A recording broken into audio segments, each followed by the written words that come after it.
Mr. Eric White. Tonight's a big night, dude. This is 100. wow. I can't believe it, man. Me Can't believe neither. All right, let's get into this thing. Guys, welcome to episode 100 of the Drag Drive Repeat Show presented by Summit Racing. Tonight's a big one, man. I've got updates for the circuit 2025. We've got Mark Campbell on from Deechworks, who's also we were kind of fangirling a little bit backstage talking about his 850 class Mustang. And, that's kind of our jam. We've got him on here. We've got Matt Frost and Adam Dorey on here. And I've penciled in an hour-ish. It's kind of what we are thinking. We're going to talk about all things Rocky Mountain Race Week. So Rocky Mountain Race Week Mega Week coming up, race weekend coming up. And then obviously we've got to talk about the 10 years prior to 2025's running of Rocky Mountain Race Week. So, Mr. Eric White, will you hit that intro video, sir? Yep, let's do that.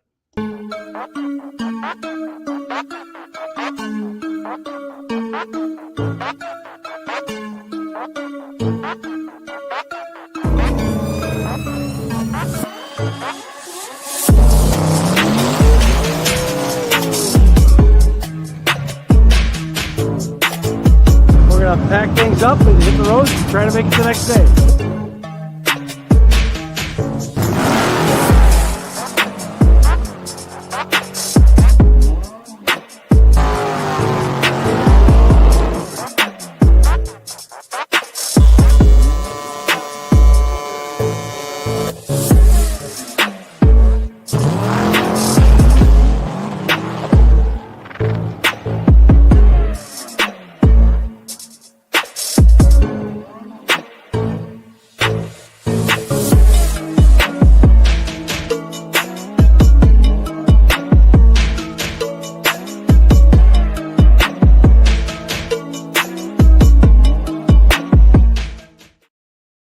Dude, what is up, man? Are you ready for this? This is a milestone that when we started, I don't know, 3 years ago or whatever we're on now, 100 seemed so far away, and to be sitting here tonight with all of our race car friends live at episode 100 is it's definitely I can't even find the words for it. It's pretty dang cool though. Yeah, it's surreal. That's awesome. And man, I'm telling you, it's going to be a good one. Like I said earlier in the opening there. So if you guys are just jumping in, guys, episode 100. I'm Mike Narks, the host of the show you're watching now, and the news that happens on Saturday mornings.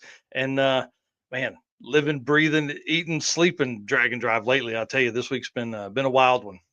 Mr. Eric White, my co-host, my right hand man. Introduce yourself. Tell them what you got going on, dude. I am Eric White, co-host of both the show and the news. Right-hand man, which means anything drag drive repeat related, the circuit related, help with all of that stuff.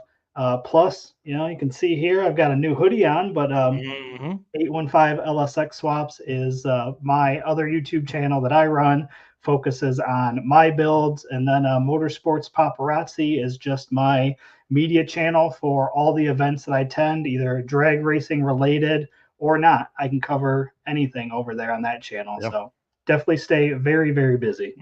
Yeah, that's for sure. And man, there's something happened today. Won't you tell your son something there? Yes, my oldest boy today has turned 20. So everybody, appreciate everybody that did comment on Facebook, wishing him a happy birthday. But yes, 20 years old today. It's pretty wild as well. Man. Episode number 100 and a 20-year-old. Does it get much better than that? I don't know. Does that make you feel old? A little bit, yeah. Yeah, I guarantee it. Well, guys, listen, we can't do this without you guys. Our race car friends make this world go around, man. I tell you, we've been a little remiss the last week. Had some crazy stuff going on. I'll tell you guys in a minute, but I just want to say thanks to everybody that's been patient and everybody that's been sharing and commenting on stuff. We've had a big week as far as like all of that stuff goes, even though we've kind of had to dial it back just a little bit because I got some stuff going on. And then thank you so much to our sponsors. We can't do it without those, the travel, the equipment, all that kind of stuff. They make it possible to do that. Summit Racing, Molly Motorsports, Driven Racing Oil, Deech Works, who is our newest, but also on tonight. I'm kind of excited about this conversation. Howard's Cams, J-Wire Solutions, who has a new YouTube channel. If you haven't gone and subscribed to J-Wire, do that right now. WAF Racing, Performer Built Transmissions, Car Change 3D, Power Tube TV, Sweet Patina, and Racing Junk Classifieds. Man, we can't do it without those guys. We appreciate everybody that's out there. And of course, our main sponsor of the show and the news and the circuit, Summit Racing. Summit Racing Speed Legacy began in 1968 as a one-man startup and is now the world's speed shop with 4 facilities and 200 plus catalog editions. They fuel your passion, save you money, deliver fast, and offer top-notch customer service for more than 1,500 brands. Make sure to download the Summit Racing mobile app for easy access to speed parts. You can find them on Facebook, YouTube, TikTok, and Instagram, and you can tune into their On All Cylinders podcast for more automotive discussions like this one. From humble origins to the social media lane, Summit Racing stands by your need for speed. You can find everything you need for your car, your stock, your daily driver, your race car, all that kind of stuff at summitracing.com. I want to give a big shout out to Justin Wiedemann.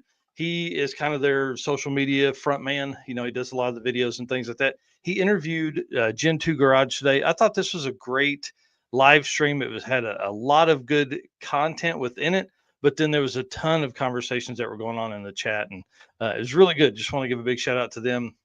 This will probably end up on the On All Cylinders podcast.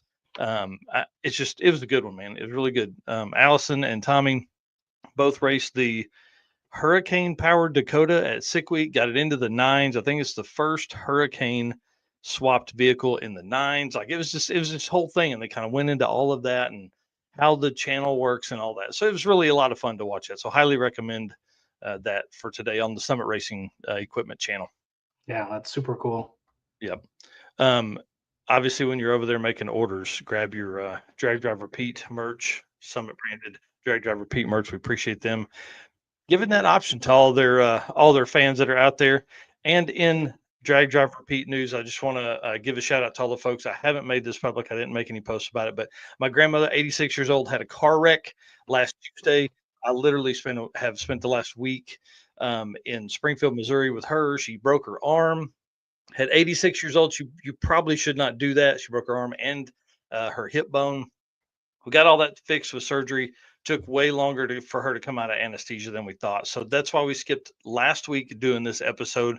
But I think, sadly, us moving it back a week will only make the episode bigger because now we have Mark Campbell on and Matt and Adam later. So again, thank you everybody that knew about it and kind of sent some kind words and their support and good vibes and all that kind of stuff. So appreciate that for everybody out there. So that's where Drag Drive Repeat's been for about a week now. So yeah. And then circuit stuff. This was exciting. So part of when I left Springfield on Monday, I came home Tuesday. I needed to go to Tulsa to do some Tulsa Raceway Park stuff. So of course, I had to hit the drive. No, I didn't put them in here. I'll talk about that in a minute. Hang on. Sorry. I got my notes mixed up here.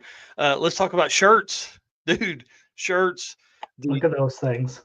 Oh my gosh. It looks amazing. Big shout out to Great Apparel Printing and Design. Get Gapped. Karen and the team over there just, oh man, out of the park on this one. And this is the second time in 3 years that the Nova has been on the shirt. It sure has.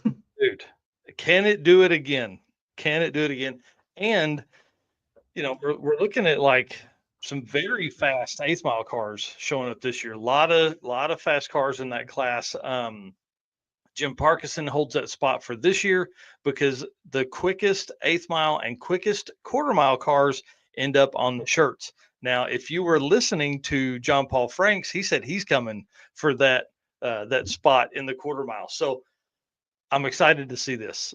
Typically, we kind of cap the quarter mile stuff at like the 850s, but now that we're at Tulsa as a host track, we may have to look at something a little different and see if we can go faster, maybe move that unlimited to quarter mile or something like that. So anyways,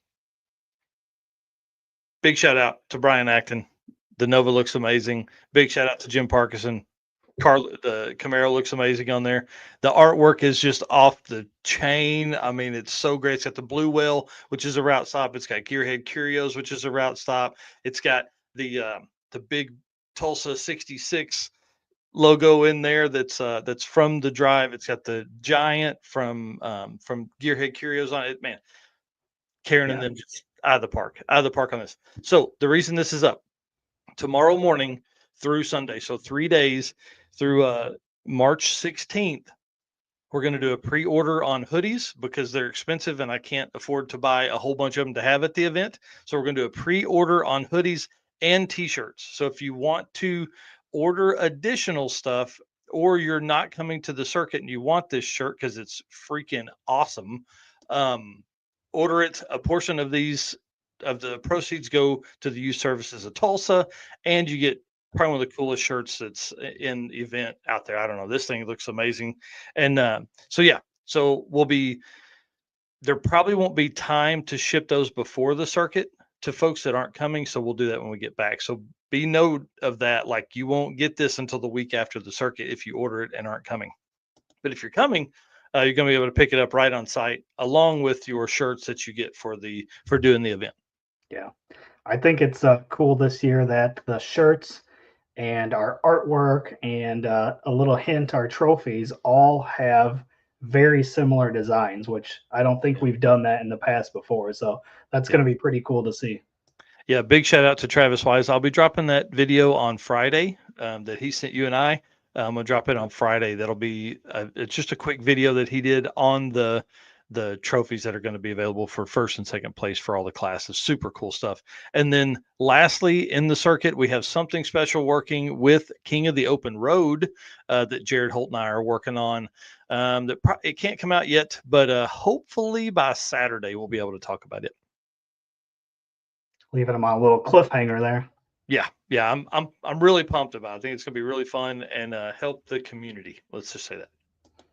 Yep. So you'll have to tune in Saturday to figure out what that one is. Yep. All right. We'll jump on to our Driven Racing Oil event updates. So Driven Racing Oil is the performance engine oil that can do it all.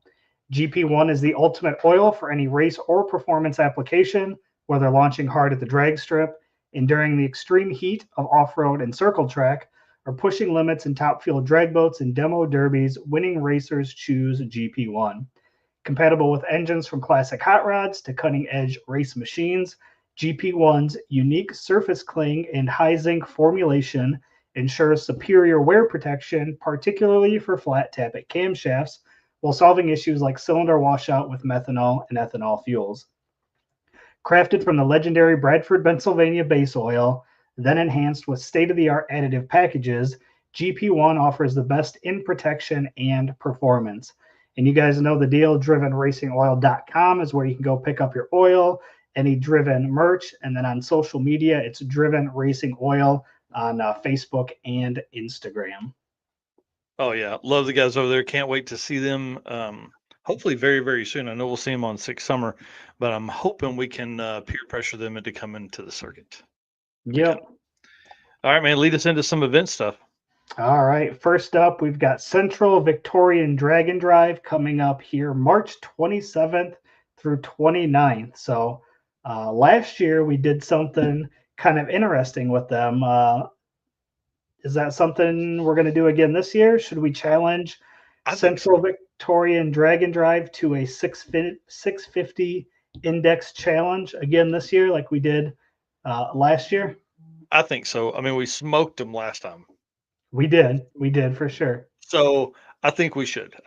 And the 650 is really the only class that crosses over, is why we chose it. So let's get to it. And if Dave is watching or Nadine is watching, let us know if you want to get down with something else, like some 7.0 or 750 8.0 index. We can compare notes there. Whatever your most competitive class is, we want to know, and we want to talk some trash and get some racers involved in it.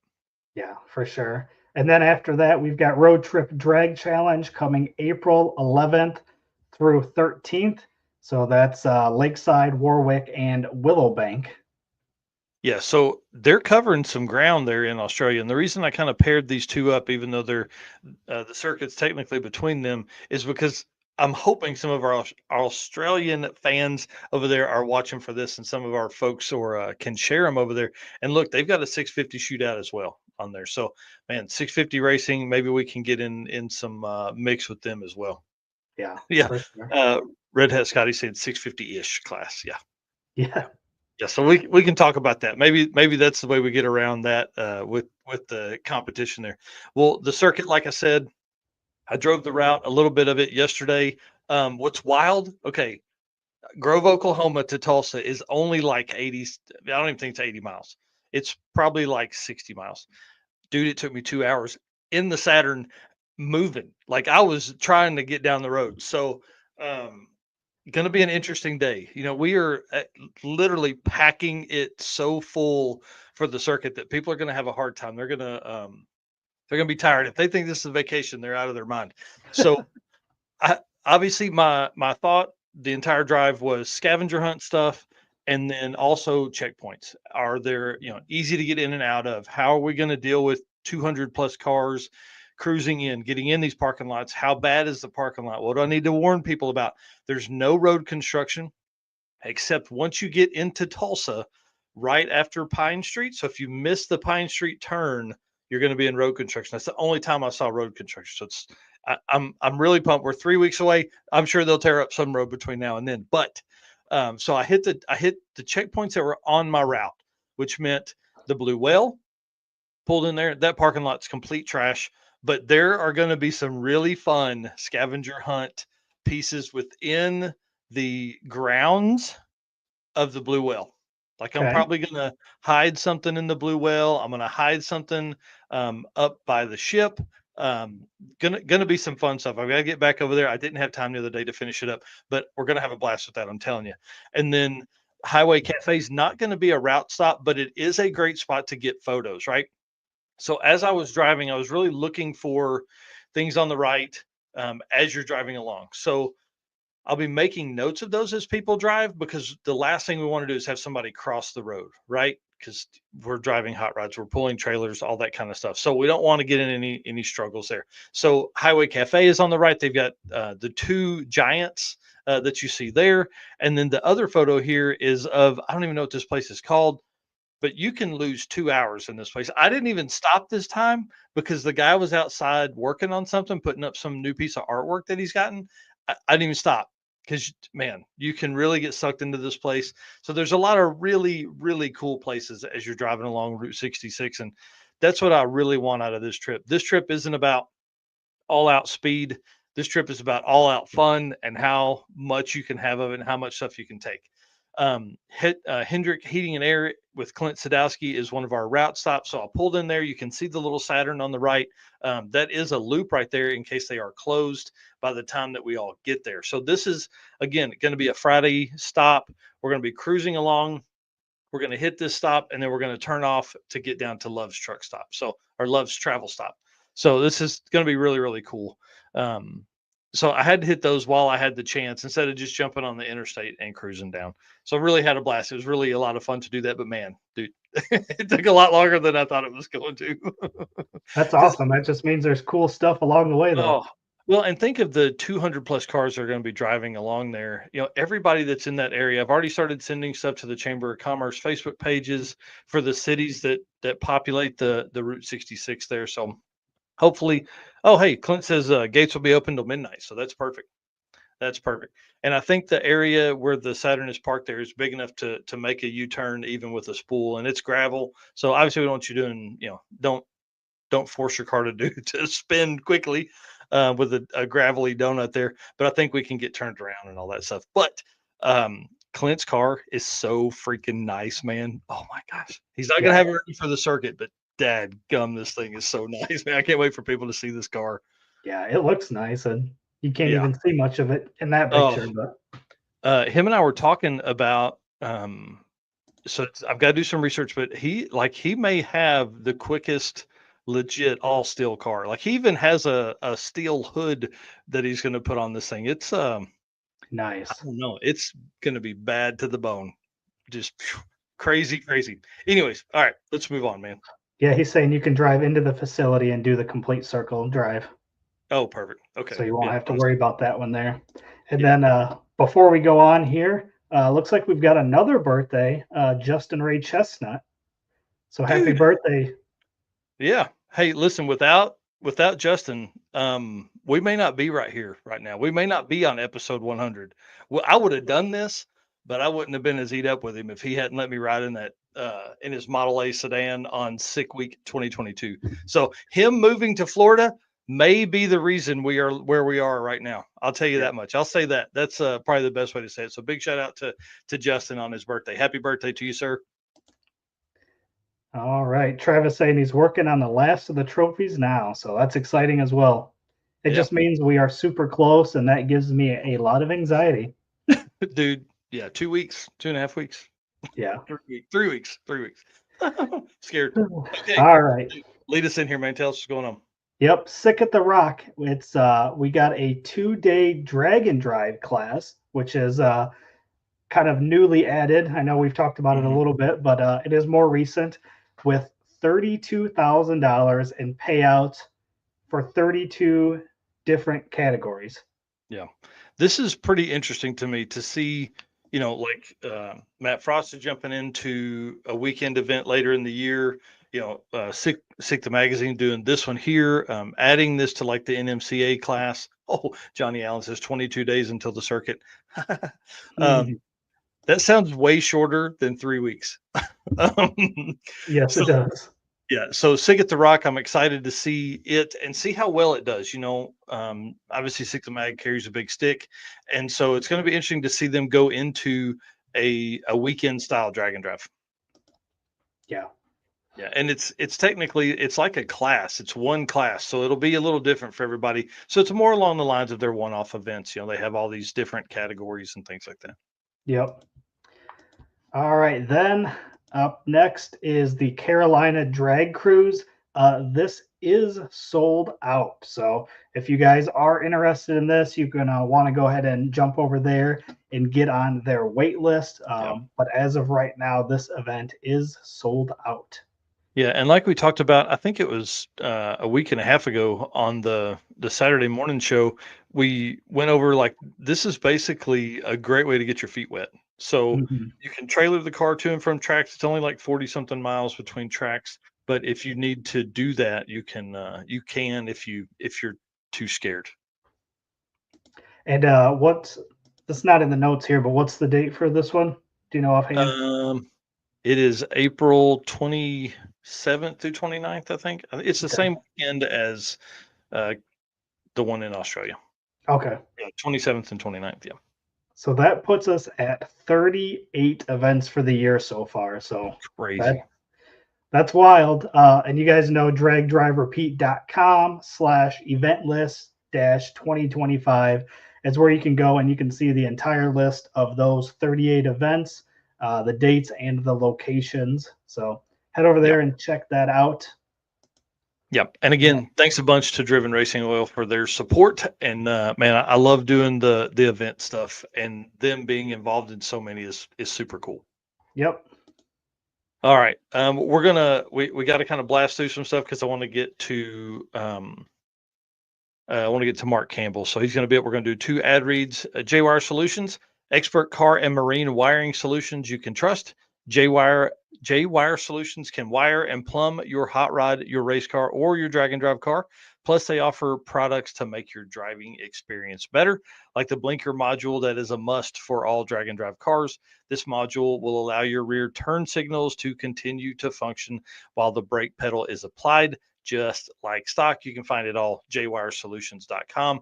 But listen, you've got to get over and subscribe. Jay has been putting out videos. I think he's put out 2 videos this week, which is really awesome. So I can't wait to see where that YouTube channel goes and all the shit I learned from it, man. Like, it's going to be really fun to see that grow and become a great outlet, because I know so many people are scared of wiring. This is going to make it easier. Like, you're going to have an easy outlet to be able to go, hey, how do I do this? He was talking about this new power relay for fans and fuel pumps. Man, it was awesome. It was awesome. Yeah, definitely good videos, good products. Again, that video he just posted was on the water pump. I forget what he calls it, but essentially it helps, instead of doing the loop on the water pump like all of us LS guys typically do, he's got a little device that goes in there. It works great. It's got a cool video kind of explaining it. And then as many people that run the Motion Racework steering column and turn signal, drag and drive cars need a horn. So he's got a horn button bracket for that as well. I have those things for my car, and they are all great products. So yeah, highly recommend. Super cool stuff, JR, and he's a great dude. Like, for sure. All right, Molly Motorsports racers and high performance enthusiasts, are you ready to start your next engine build? If so, there is no better time than now to check out Molly Motorsports all-in-one Power Pack piston kits. With over 1,200 applications, these kits come complete with pistons, rings, wrist pins, and clips, all designed to work together. The Molly Motorsports Power Pack piston kits take out all of the guesswork. No more trying to determine if a piston will need this ring to work with a certain cylinder size. Molly Motorsports did all the engineering so that you can get the part that matters, building a power plant that leads to victory lane. Visit mollymotorsports.com for more details. And our podcast listeners, Molly is spelled Mahle. yeah, for sure. This, I haven't even told Eric this. I don't know if he noticed my brand new Molly Motorsport hat. I didn't. You probably didn't. Well, you've got one too. So big shout out to Scott and the team over there. If you guys aren't following Molly, man, he is having a blast. He Scott, is. Yeah. The media level at Molly Motorsport North America has elevated, and it's a blast to watch. They put out tons of good content. Yeah, buddy. All right. So one more ad read, and then we're going to jump into Mark Campbell here. So Deechworks. Deechworks is a leading manufacturer of high-performance fuel system components. The DW product line includes fuel injectors, fuel pumps, pump modules, fuel rails, regulators, filters, lines, and fittings, plus surge tanks, all engineered to support power levels ranging from 400 to 2,200 horsepower. Since its founding, Deechworks has been committed to delivering quality, innovation, and precision to the automotive performance industry. Every DW product is built to maximize reliability and efficiency, ensuring optimal fueling solutions for race cars, tuners, and performance enthusiasts worldwide. With a focus on engineering excellence and industry-leading customer support, Deechworks continues to drive the future of high-performance fueling. Oh, for sure.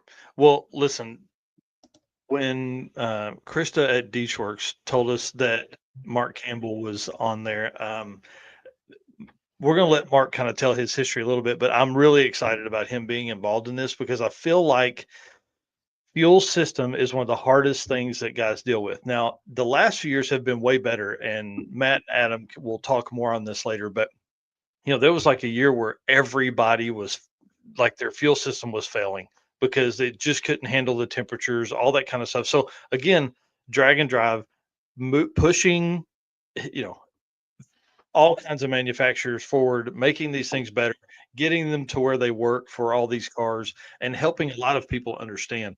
And so, it's one of the biggest things we look for in sponsors is like, how can their, their partnership help explain a lot of stuff. And that's what this is going to do. So I'm pumped about this.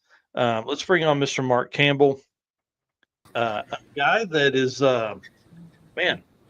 drag and drive racer, obviously. Introduce yourself, tell everybody what you do, who you are, and then we're going to get into kind of some car stuff too. I like talking cars for sure. Absolutely. So yeah, obviously, name is Mark Campbell. I work at Deechworks. I'm the director of sales there, and been in the industry for a long time.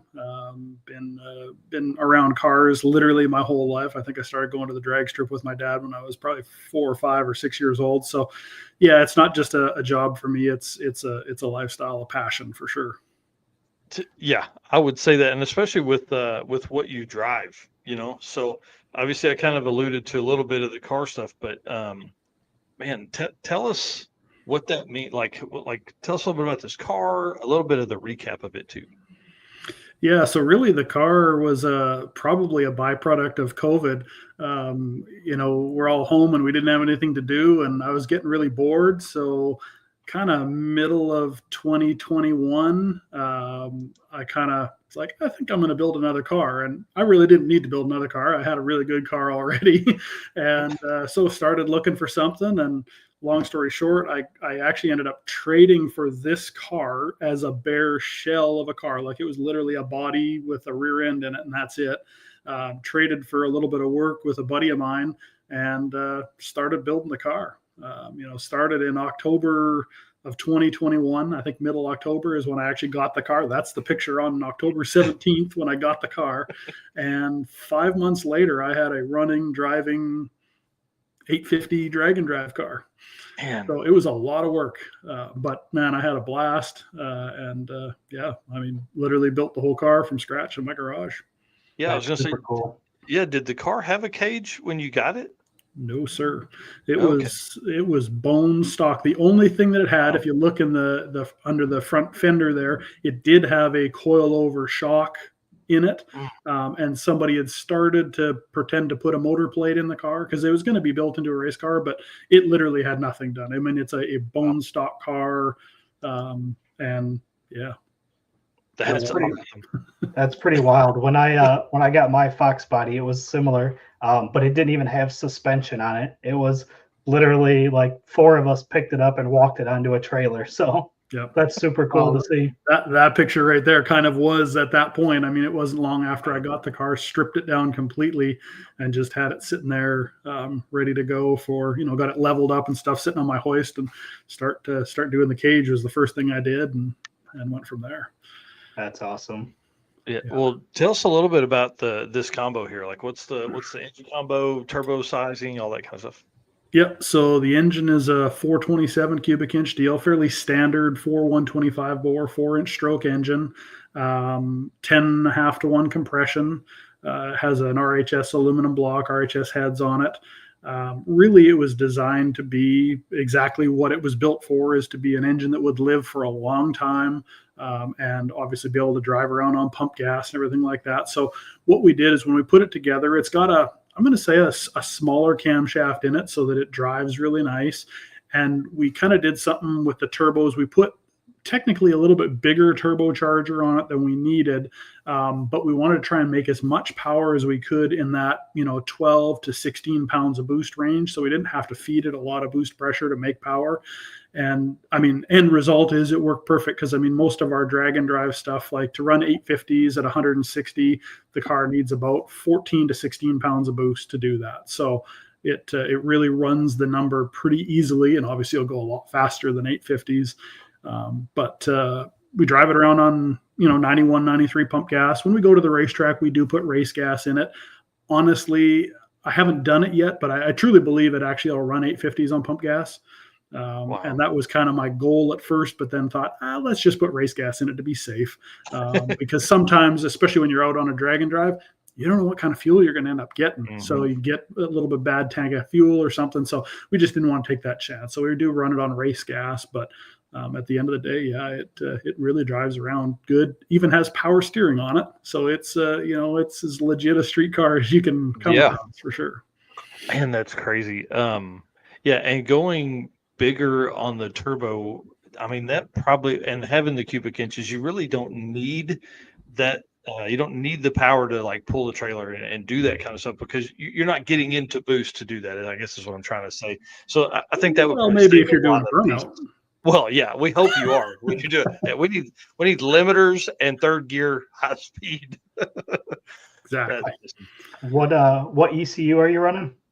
So we're a little bit old school there. We got a fast XFI on it, actually. I just got a ton of experience with those things over the year, and really am very familiar, and had a couple units actually. So that's why I used it, because I kind of pieced this car together with stuff that I already had. So interesting. You pieced together an 850 car.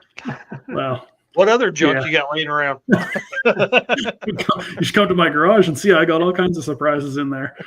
That's awesome. What trains are you running? So it's a Turbo 400 with a Gear Vendors overdrive behind it. Oh, nice. Very cool. Yeah. Joe here asking, have you ever built a car from scratch before? It looks great.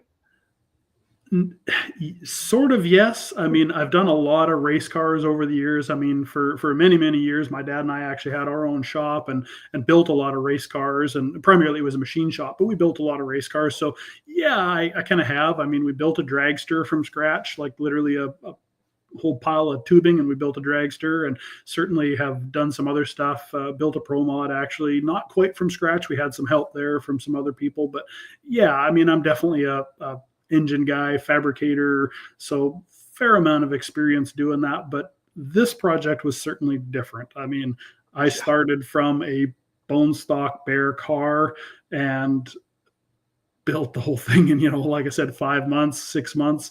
And it's surprising. Like it was a lot of work for sure, but I just made the promise to myself that I'd go out every day into the garage and do something.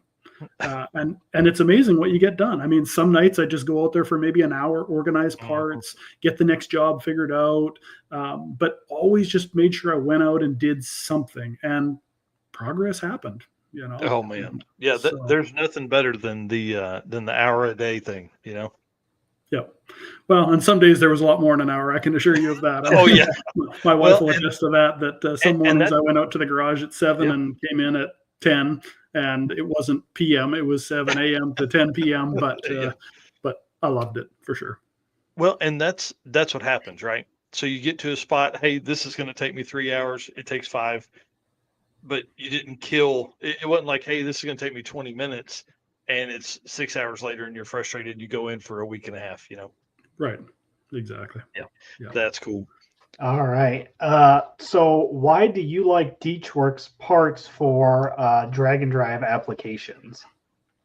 Well, I think the first thing I want to say is I wasn't actually even working at DeechWorks when I built this car, and this car has 100% DeechWorks stuff from front to back. So, I mean, I truly do believe in the brand and the product. And the big thing that really made me want to do it is their technology and brushless pumps. We really have a lot of brushless pumps, and you kind of talked about earlier the challenges with driving in hot temperatures and things like that. That's where brushless technology is fantastic. This car, for example, it's got our 650 IL, which is an inline pump. And it has a brushless controller on it, obviously, because it's a brushless pump. And when we're cruising around, we run the pump at 50% speed. So it's got a controller on it that's basically set up to run 2 speeds.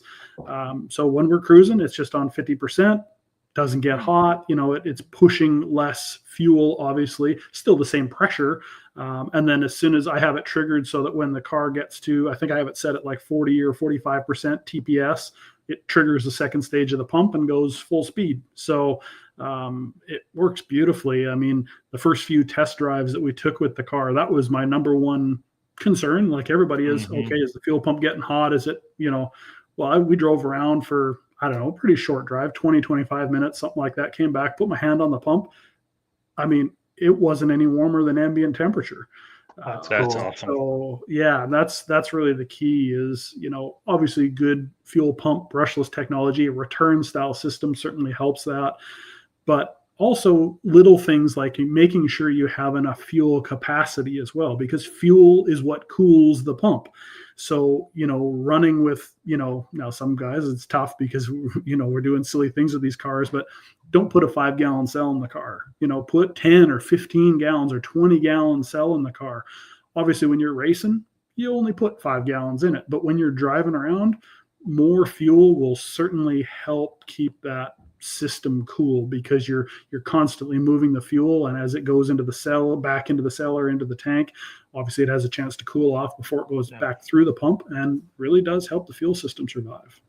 Well, let me ask you this too. So the return style fuel system, do you recommend, like, there's a lot of guys that go to like a Corvette regulator, but for when we did my old truck, I went completely through the rails and then to like it's a turbo, but boost reference regulator after the rails, and then the return. What is something like, how do you recommend doing that?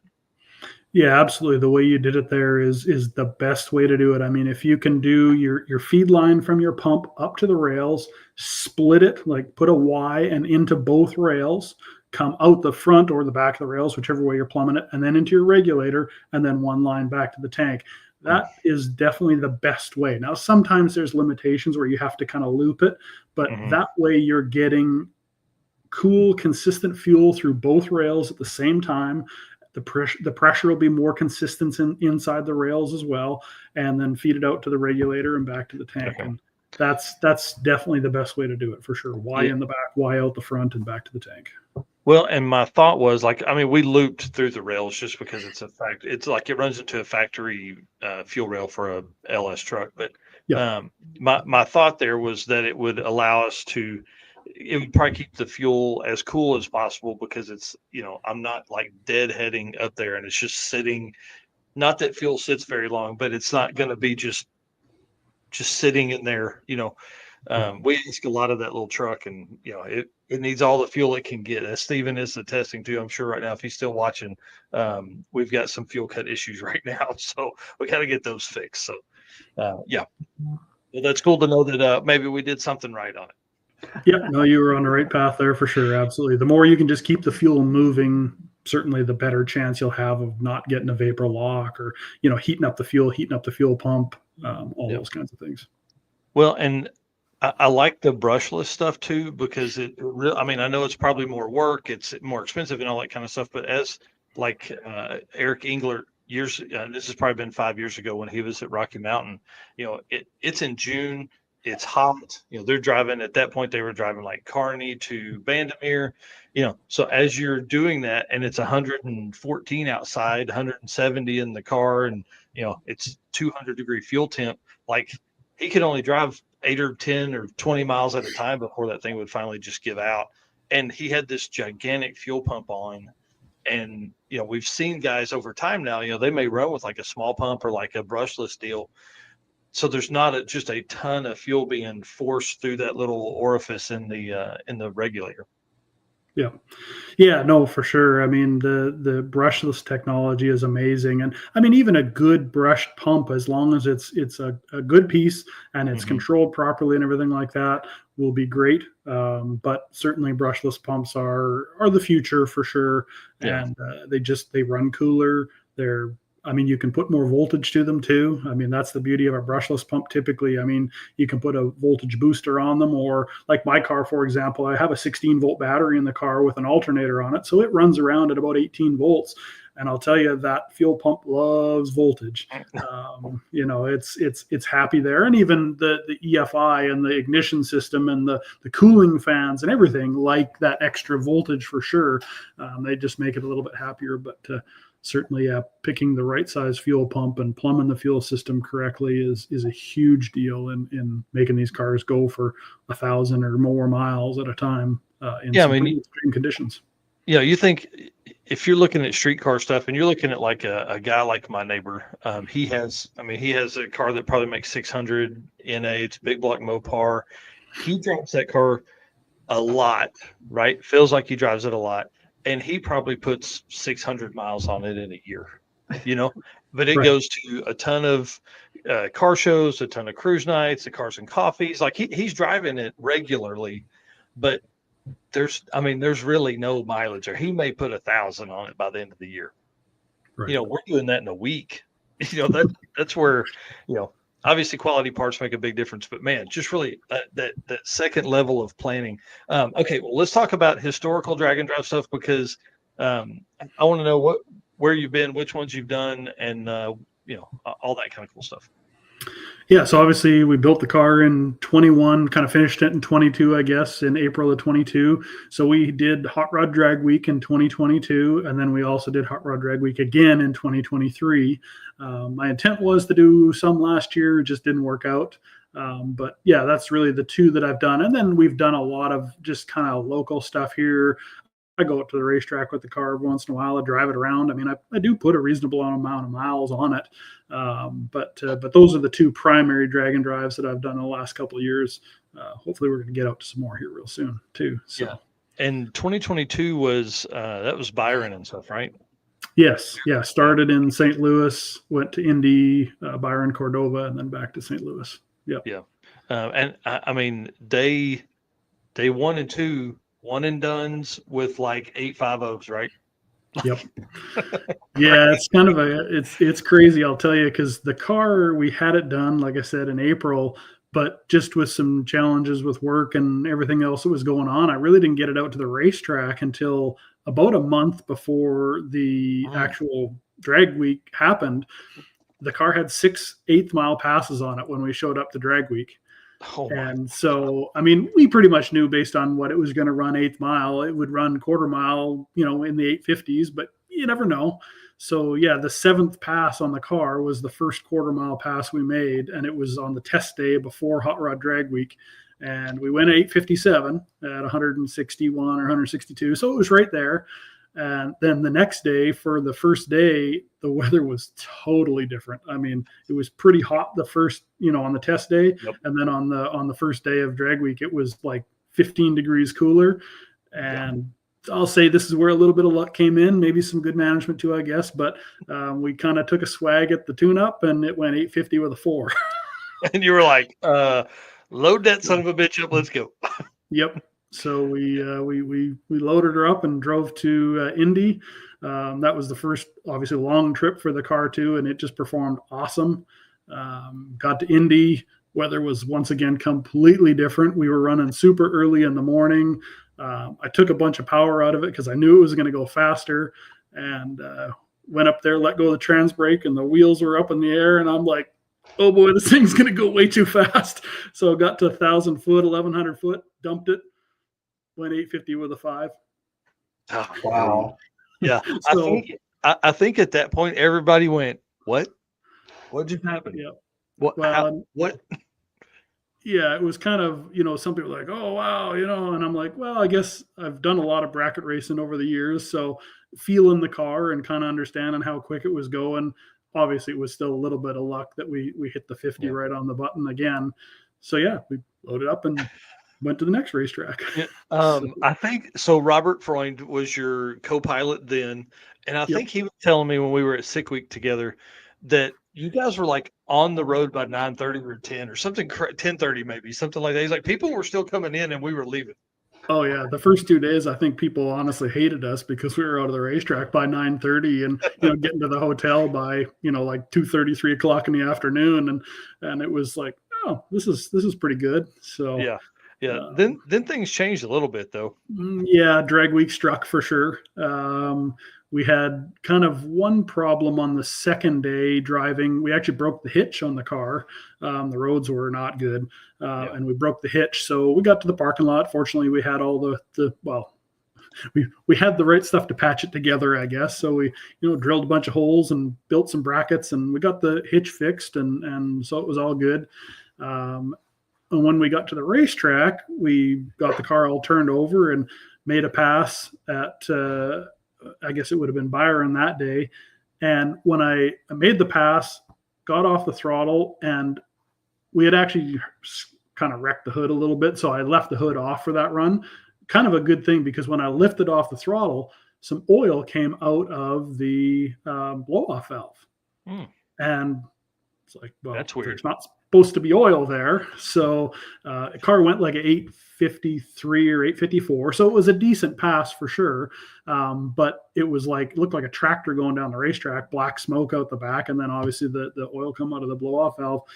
Anyways, get back, start investigating. We pulled the top of the intake manifold off because it's a 2-piece deal, and the intake is full of oil. When I say full, I mean there was a quart of oil at least in the intake manifold.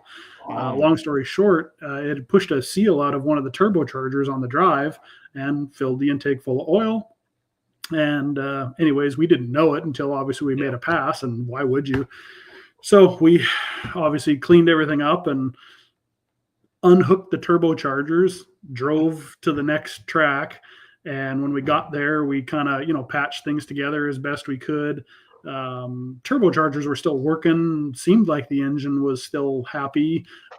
Made, I think, 2 passes at Cordova that day, and we could tell there wasn't something quite right. We actually went a 49 out of the box there, 49.5 or something. We were super close, and I was like, came back and made a second pass, and the car slowed down a bunch from where we thought it should. And it still didn't run bad. I think it went a 54 or something like that, but Right. it shouldn't have slowed down that much.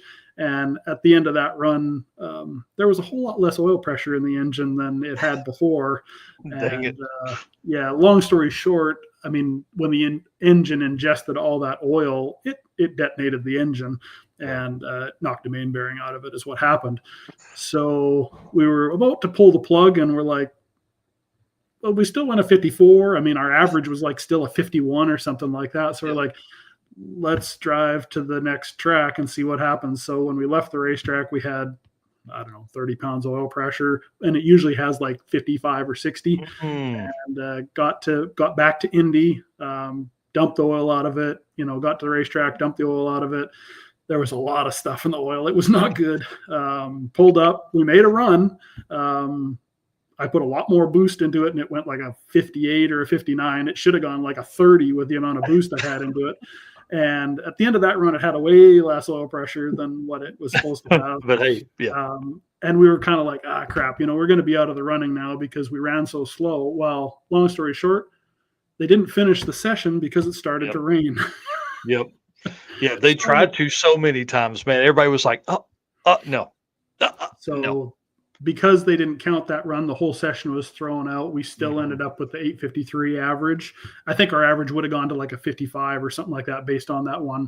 But we ended up finishing third overall, and pretty cool. Certainly had some challenges, but overall we had a blast for sure. And Robert was the absolute best passenger crew guy that I could ever imagine. I mean, he was just awesome. I mean, we showed up to the racetrack.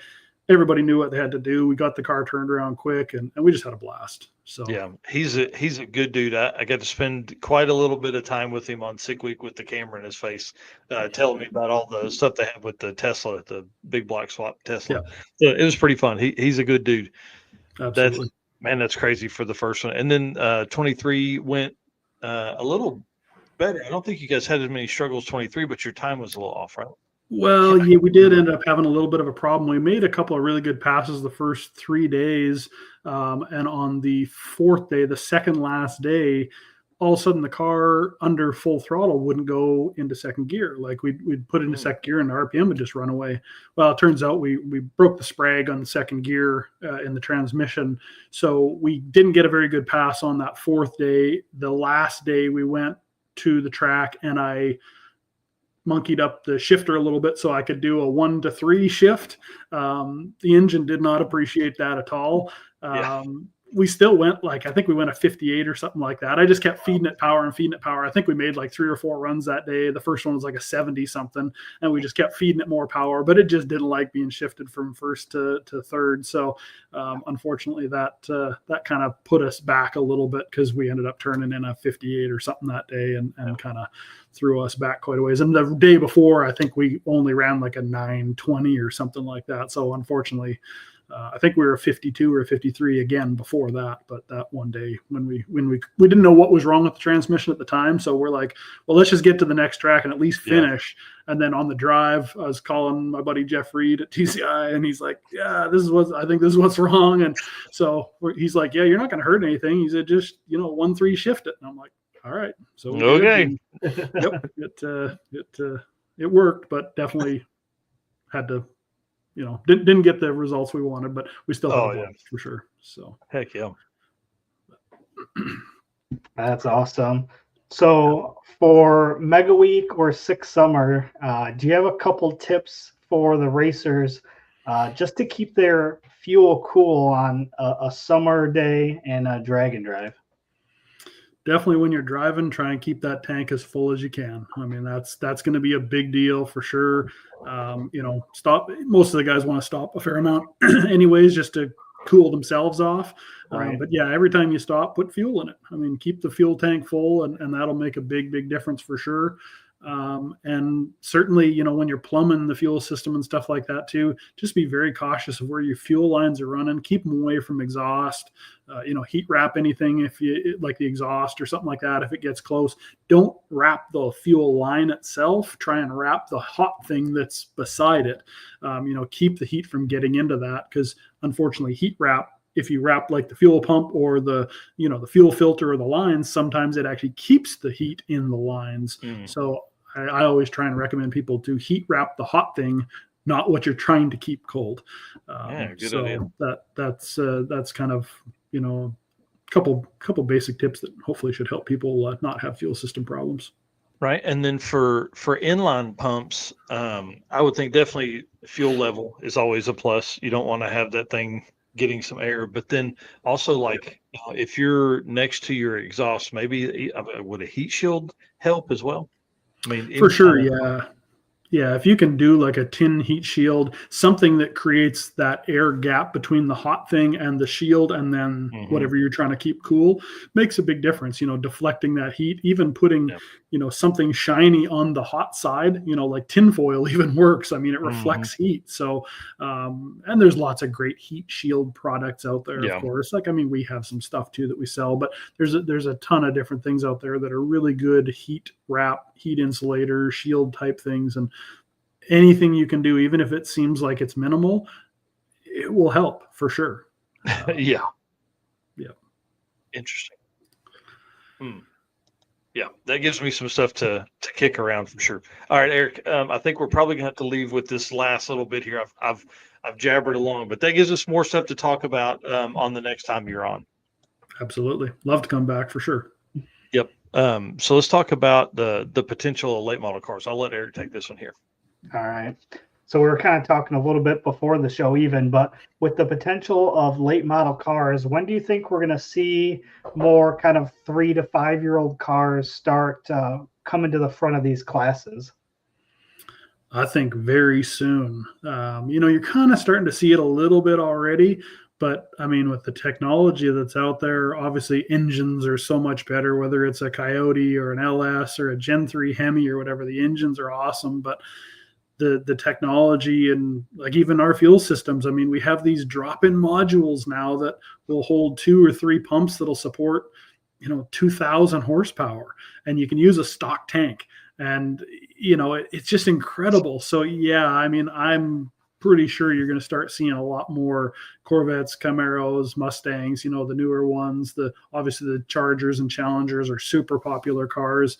Now that Dart's got a real good block for those things too. I mean, guys are starting to make a lot more power, and those cars will run 8s all day long. So yeah, I think you're going to start to see a bunch more what I'm going to call true non-gutted type, late model cars that weigh 3,500 to 4,000 pounds that are out there making 15, 16, 1,800 horsepower with, stock tanks and stuff like that.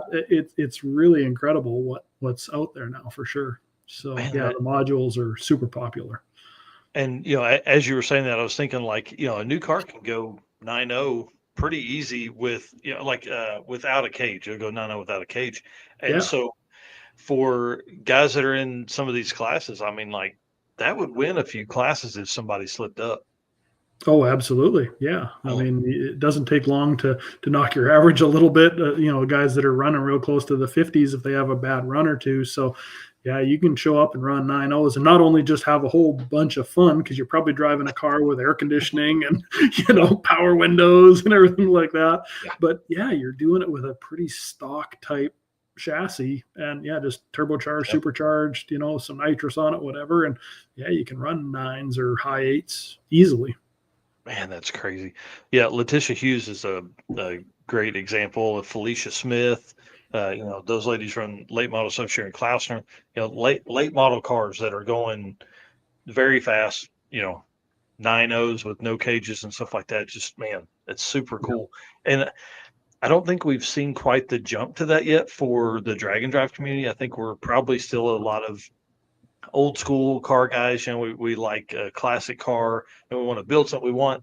I mean, there's a ton of LS swaps or, Coyote swaps, things like that in the older cars. Or Gen 3 Hemi stuff is really becoming popular. But I think as we move and get some of these younger people involved, I think we're going to see some of that.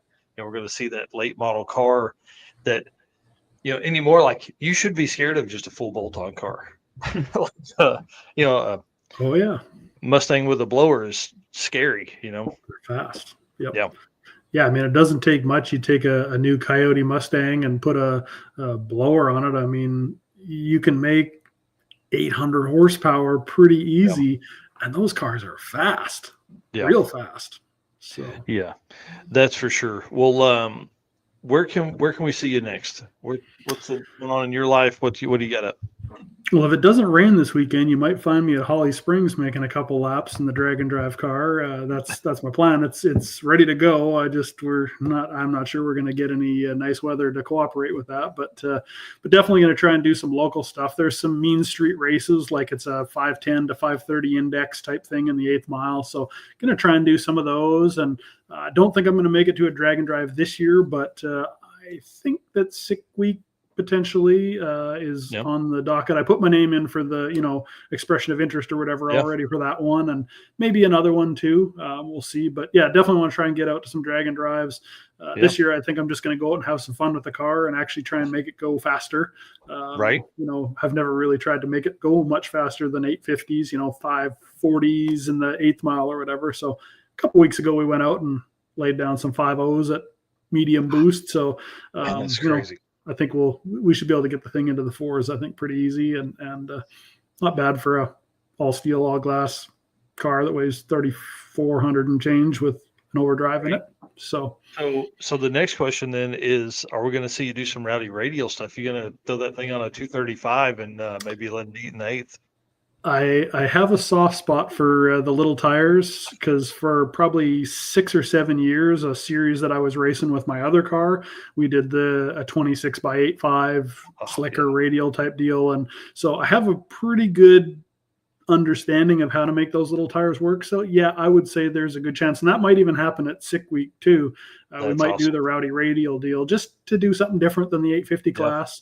Yeah, we'll see what happens. But I do like going fast, so we might put some little tires on it and turn it up. We'll bring it on. Well, Mark, hey, I appreciate you coming on here tonight and give us some info. And listen, now that everybody knows who you are and all that kind of stuff and the car you drive and all that, this was like the introductory for everybody. The next one, we're going to go real deep. So we're going to, I have so many questions for you as far as like when we begin to put Eric's car together and kind of the plan for all that and why. How to pick the right fuel pump is really the question I have, but I don't want to get into that right now because that's a deep one. So, thanks for coming on tonight. Thanks for doing that. I love that you're now at DeechWorks. Is going to give us a great opportunity to really pick your brain, and you're such a smart dude, so it's going to be a lot of fun. Well, thank you very much, and yeah, love helping out my race car friends for sure. And if you got any questions, you got my number, give me a call anytime. But yeah, I'd love to be back on the show and talk a lot more about fuel systems and what it takes to make a 850 car go 850 over and over and drive at 1,000 or so miles and make it live. Yeah, because we didn't even talk about injectors, so we'll get into that next time. Thank you, sir. I appreciate you, man. Thank you very much, guys.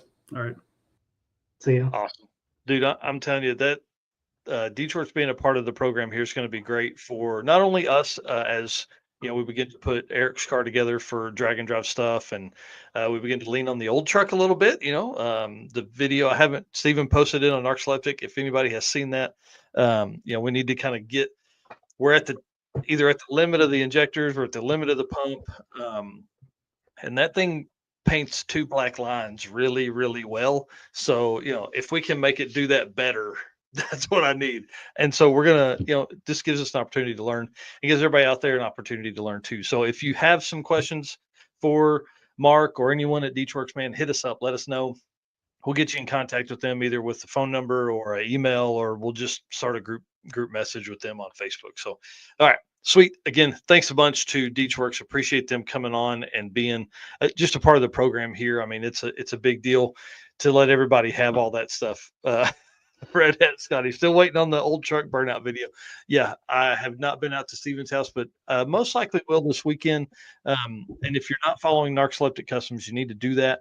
I had Steven posted up the video on it. It's just he grabbed his neighbor in the passenger seat. They took a video of a big roller and probably 150, 200 foot rolling burnout in second gear. And that's what that truck was built for. So we're working through some suspension pieces. We're probably going to put a 4-link on it after the circuit and then let that thing eat a little bit, maybe do some trans brake 2-step stuff. So I don't know. We'll see. All wants an 1199 and an 1,100 foot burnout. Definitely cool to see that thing on the road again. And it's been so long. It makes me feel like a piece of crap for not getting it together. All right, let's get to this. Guys, thank you so much for being our race car friends. We appreciate all the, man, we've had great views tonight. We've had great comments tonight, and we're just getting rolling here. I'm telling you, I see Matt and Adam both backstage. This is going to be a blast. So if you haven't done it yet, please, please, please hit the share button.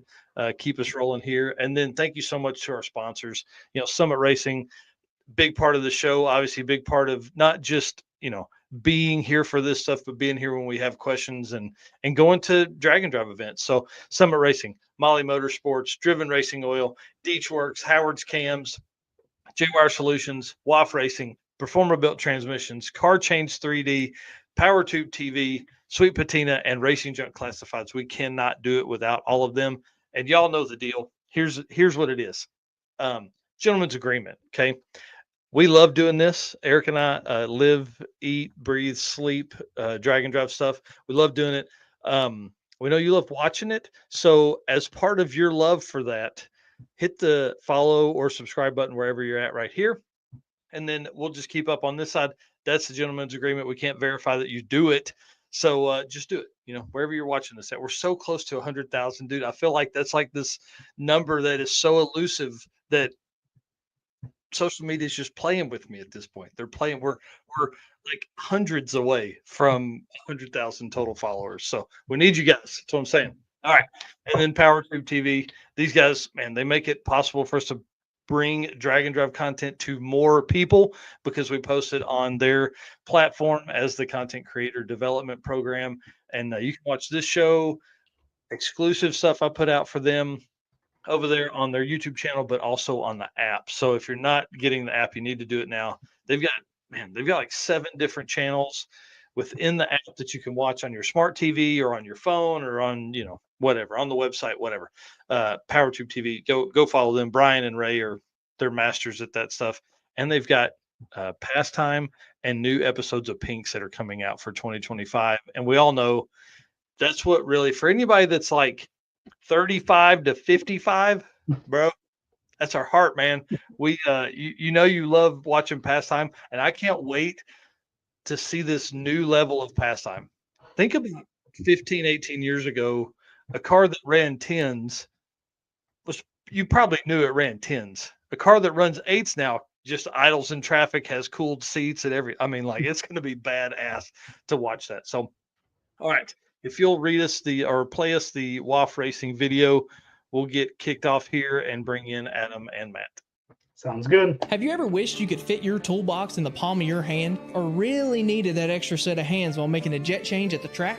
At WAF Racing, we specialize in designing and manufacturing top-tier automotive tools that are made strong to withstand travel, yet lightweight not to slow you down. Tested in-house and at the track by the team at WAF Racing, every part is made by racers for racers. From compact toolkits, carburetor top hats, or spark plug storage containers, our tools are precision engineered and manufactured in the USA. Made of the strongest materials, every piece strikes the perfect balance of durability and dependability. Maybe you need something custom just for you. We do that too. You need WAF Racing in the passenger seat for your next drag racing event. Head over to wafracing.com today to take your racing experience to the next level.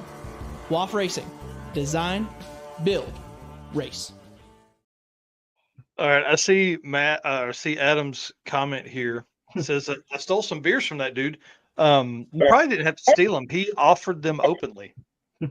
He did, but for video, for the viewer, I said, I'm going to steal these on camera. And he was like, awesome. Come back and get as many as you want. Yeah, I love Chris. He's so cool. He's one of the coolest dudes out there. And he outed me as a closet Mopar guy as well. Dude, when you're around that car, he was like, this thing's got a 408 stroker. And I was like, oh, that's a 360 that's 30 over with a 4-inch crank. And he was like, why do you know that? That's so cool. Yeah, he's a great dude. And that car, man, one of my favorites, man. One of my favorites. Yeah, you got to love a CUDA. Well, and he drives it all the time, like all the time. And then he took his WAF Racing 3D scanning skills and scanned the inside and sent that to a roll bar guy or a fabricator and they made it to those specs and it fit. Awesome. Badass. Okay, guys, introduce yourself. Tell us who you are and how cool you are. Hey, Adam. You go first. So let me introduce Matt. So Matt's the dude, man. The guy behind Rocky Mountain Race Week. He thought this up on the way back from Drag Week in 2014. Did it out of his own pocket for a number of years, and it gained some traction. And it was the second one on the market, and it was the spin-off event for a long time. And then when 50 of them were around, all of a sudden it was the second coolest one on the planet, in everyone's world, and in a lot of people's world, the first coolest one on the planet. And that's the dude behind it. And I owe him a career. I owe him a lot of awesome nights of sitting around with a handful of us. And that dude's a jam. I'm a good friend of his. He's a good friend of mine, and yeah, man, dude right there is the dude. No more piggyback promoter. We've been doing it long enough. I'm not a piggyback promoter no more. That's right. Yeah, that's right. On top of that, this dude's got a car that can run at the top of an ultimate iron category in any event. He's got a 6-second, 200-mile-an-hour car. So this is a put your money where your mouth is. Buy racers, for racers, and we prove it. And the first one of those out there he is right there, with the Hulk car, and fresh off of what looked like an awesome tri-state showing. Yeah, out there. You had a bunch of drag and drive dudes out there. Yeah. That picture was actually the first. That was probably, I think that's Joe Barry's car in the background. So that was 2015. That was the first deal right there. Yep. Yeah. I snuck around and grabbed a bunch. That's awesome. That year, I did the whole event with no trailer. It was a 7-something average. We went 199 at Bannermere there, and me and Joe Barry drove 90% of the route in the rain. Mm-hmm. And when I got home, just a side note, when we got home from that event, we thought we were in mud, and we turned out that we were in cattle crap behind the cattle haulers. And I think for 2 more years, I was cleaning crap out of the bottom of the floorboards of my car. So. and that first event had 60 people. 64 cars. 64. And when I talk about doing this in the red, you were trying to win your own event because you couldn't afford to pay the guy that won the event. You were coming out of pocket hardcore. On that deal. You were like, hey, Larry Larson, I got something for you. And unfortunately, he ended up beating you out on that deal. But I think it was Larry and Doug and I were like 2,000ths or something of a second difference for second place. So, and then he went and parked his car in the sandbox, and he thought that I was going to get it back together. So he was all worried, but I'd already done broke. So right. Yeah. Well, hey, and you said something earlier. You said that he gave you a career, dude. He kind of gave me a career too, to be honest. Like 2020 was my first race week. So without race week, dude, I'd have done this at some point, but it wouldn't have been like what I do now yet. And that's another good point. Race week, Rocky Mountain Race Week. The race week event started on 2020, but Matt threw 2 events in 2020 when most people threw 1. Well, yeah. Yeah, and he threw one. Put it together, I think, in 4 days. It was a couple of weeks, but it was quick. It was super fast, and what was cool was that was all 2014 Drag Week tracks. It was intended to be a Drag Week replacement race. We were in fact looking for. I was up at Douglas, racing up there with a couple of buddies, and I found the routes from 2014, and I sent them to him while I was up there. And I was like, we can do the exact same thing if you want, whatever. But yeah, dude, I mean, a dude that same deal. I mean, in the face of the world shutting down, this guy puts on his big boy panties, and we do it twice. And that was also gangster. Yeah. So think about this as we look, like, obviously I'm digging history stuff now. I really like that. Right. So you go, 2005 to 14. Matt does Drag Week 2015, huge year. You have Rocky Mountain Race Week, you have Drag Week, you have One Guy's Garage Drag Weekend starts. So now, like that's the end of the first decade. Matt really kicked off to, in my opinion, the second decade of Drag and Drive. Now we're at the end of the second decade of Drag and Drive 2024, and we're going into 25, and he's fixing to just blow the top off of it again. So yeah, I see Trevor Brandon saying 2020 Race Week was my first event. Man, it really did change a lot. And listen, we're going to kind of pat your back a little bit here for a little bit, Matt. But that event was one that was a big change for me, because Jonathan Stonecipher had always told me I would love doing this, but I never knew it would be like what it is. Like Race Week, really, if it had not been close, dude, I don't know how long it had taken me to get involved. Again, I would do this that I'm doing right now, but without Race Week 2020, it wouldn't be where we're at. That's for sure.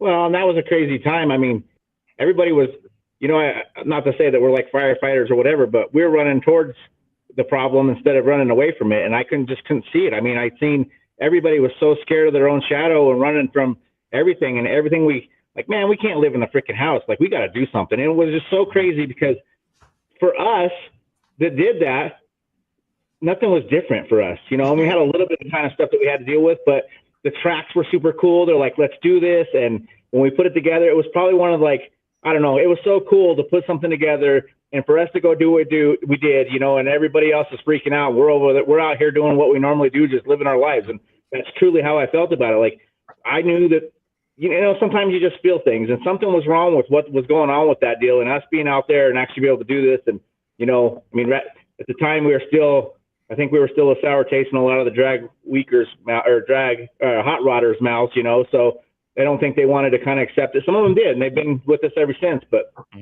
it was truly just to put something together for them so that they had somewhere to go. Like, hey, we can do this. We can pull this off. We're going to pull some of our people. But I mean, we gave them first shot at the deal. If they had a ticket already, we gave them first shot to come do this. And it was just supposed to be a one-time deal, but everybody was so excited about it and, amped up about it. You couldn't not make it happen every year.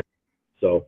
And it was kind of cool that the logistics worked good, because Matt had at that point 5 years of really good relationships with those same 1.0 tracks. So he had a really good, kind of stepping stone to go out, into the unknown, if you will, and take a little bit of a chance. And who doesn't like a guy that takes a bit of a chance in the middle of everything? And I mean, we got some weird looks going into hotels and stuff. I mean, it was weird. Like, people weren't staying in hotels at that point, really.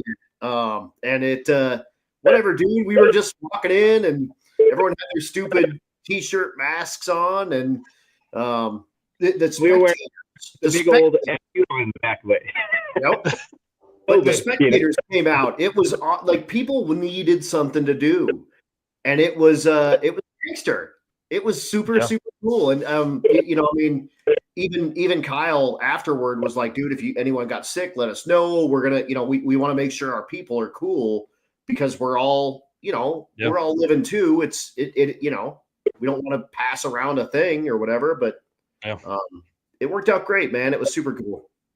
Well, and go ahead. Well, I was going to say, one thing that's been great has been just the opportunity to grow 250 more people a year in an event that really probably wouldn't have hosted in the middle of the country like that. Like, Drag Week moves around, typically stays east of the Mississippi. At that point, Rocky Mountain was in the mountains. Like, it was a needed event here in the Texas, Oklahoma area. Right. Sure. Right. Well, and I think too, even that's where the need for even 1.0 was. It wasn't. I mean, there was some bad blood there for a while with Drag Week, because we started it or whatever. But the biggest part of that and I'm not bashing them, but the truth is that things kind of got out of hand. You've seen it kind of come back to where it was back in the day, but Drag Week kind of got out of hand in the sense of it was so much about pushing the envelope on the magazine and everything else that now we started into pro mods and fiberglass bodies. And, let's just be honest, there was some stuff that was going on that probably shouldn't have been going on, and it was being allowed. And, for a guy that showed up, with a true intention of a steel body car to go do this and then see what was going on. It was just like, and then there was just some things about it. I'm like, man, you know what? We need to try to do something with this at home. I think, and initially it was your own sandbox, your own friends.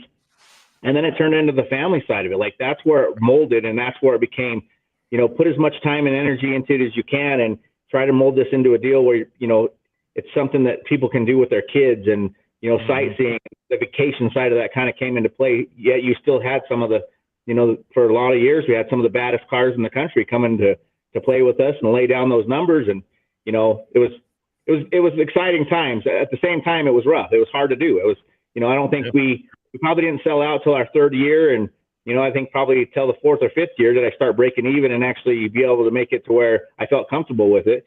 And a lot of people don't know the rough part about that is right around 2015, 16 time frame. That was right after they kind of shut down all the oil field stuff and pulled all the permitting and whatnot. And, I lost my business during that time frame. So there was a lot of things that were going on in that time frame for me.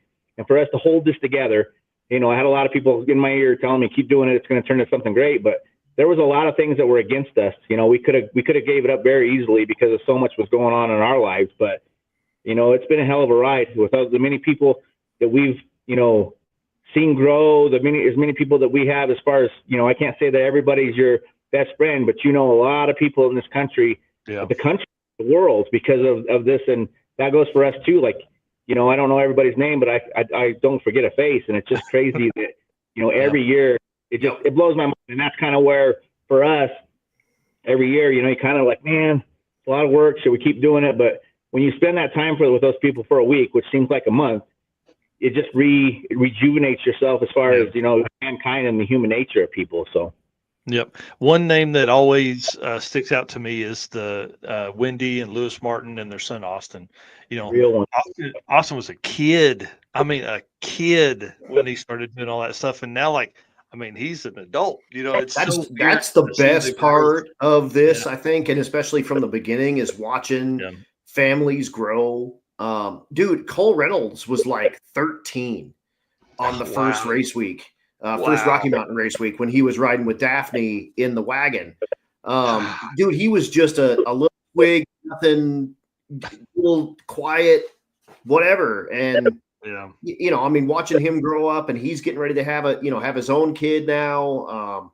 That stuff is great. And bringing in like Junior Street, that stuff is amazing. It's going to be cool watching these 13, 14, 15-year-old kids get in their own cars and start, it's such a cool deal. And having it in June, obviously Matt and June had their kids. So they had to have their kids out of school. So all these other people start bringing their kids. And it, it became a thing. Like you got to watch all these kids grow up and look at Blaine, for crying out loud. That kid was, 8 years old, nothing, whatever. And now he's stick shifting in his own stuff. It's pretty sick. Yeah. All right. Well, let's a lot of youngins that are going to be, the next Taylors and, Garrett's and just, there's so many of these kids, you can already see some of that following that's going that way, so it's just super cool to watch that and whatnot. Yeah. So this came across. So again, I looked up Rocky Mountain Race Week, scheduled sorted the post by 2015. This one came up. Look at that youngster right there. Yep. Hilarious. Yeah. And this is before Cletus actually. He was born in Pueblo. This is at Vandermeer here. So I think the next night, Cletus was born. Yeah. That's crazy. So this is pre-Cletus. This is Garrett Mitchell, who's doing 1320's Instagram page that got an invite to go to Rocky Mountain Race Week. And now that dude owns a couple of helicopters, his own racetrack, a pro mod. Dude, the power of the the racing community and the racing. This is it right here. This is one day from that dude on his way to being a jillionaire and the biggest YouTube sensation in the automotive industry. That's pretty sweet. How cool. And then Nick Pluniak in the whatever he calls the stretchy truck. Stretchy truck. Yeah, this thing was crazy. Like, man, there were some really cool cars, and to think that that's 10 years ago, dude. Yep. It's wild. But yeah, I went back. I highly recommend that for folks. Man, there's so many good shots from the early days of this when people are out there getting, they're just, I mean, to Joe Barry's car, we hadn't seen that in a few years. I love that car. If you don't Rumor love that has car, it that he has acquired Lenco and a clutch for that car again. oh, bring it on. That's awesome. And he still has not gone faster with an automatic in that car than he has with a Lenco. That car's been fastest with a Lenco ever. Quickest and fastest.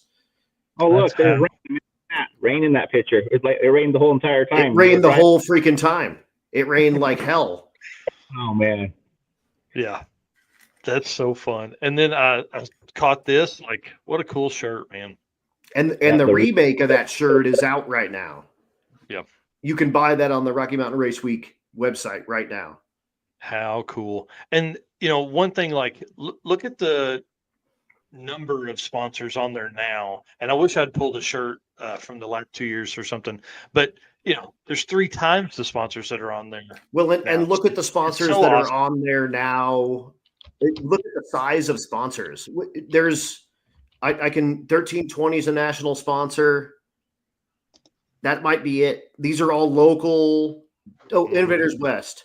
But I think everybody else is, and Bang Shift, everybody else is local, like Denver sponsors. Yeah. These are friends of Matt's that have, okay, I'm going to do what I can to help you out. That used to be friends of Matt's. I mean, in a sense of like, sometimes you got to fake it to make it to a certain degree. And so some of that stuff it may have been somebody that I spent some money with on a car and they did good service. And I think people forget that. When I seen something the other day, I know it's off topic, but I seen something the other day where a guy was talking about, well, why would I put put a sticker of a guy's product on my car if he didn't give me nothing and didn't give me any money? And I said, well, you're looking at that the whole wrong way here.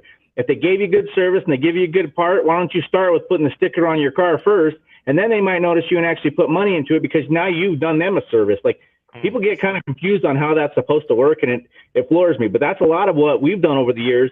With me, a lot of time I promote stuff because of the service or because of the product or whatever. And you'd be amazed on how many times you get a phone call saying, hey, you know what, we'll give you a percentage off or do this or that because you already started that relationship prior. And so keep that in mind if you're out there trying to get sponsorship. Put those stickers on your car if you're using their product because you never know, especially like when contingency and all that stuff comes out. So. Absolutely. Yeah. Well, I want to talk, like, what were the first tracks that you guys used? That was Bannermere, Great Bend, and then, Julesburg. No, not Julesburg. Kearney and Pueblo. Those were our 4 right there. Yeah. So as you're looking, I mean, this is a long time ago, but as you're looking at stuff, you come back, you've told this story a bunch. It's kind of a napkin in a parking lot after drag week, but then you get home and start looking at that, like, and you start like kind of doing the math on like, man, this may be the baddest fucking event ever because of the mileage. Well, and actually to back it up one step, so drag week was in September. He had an event in June, so it was 8 months for an inaugural event that he turned around and made happen.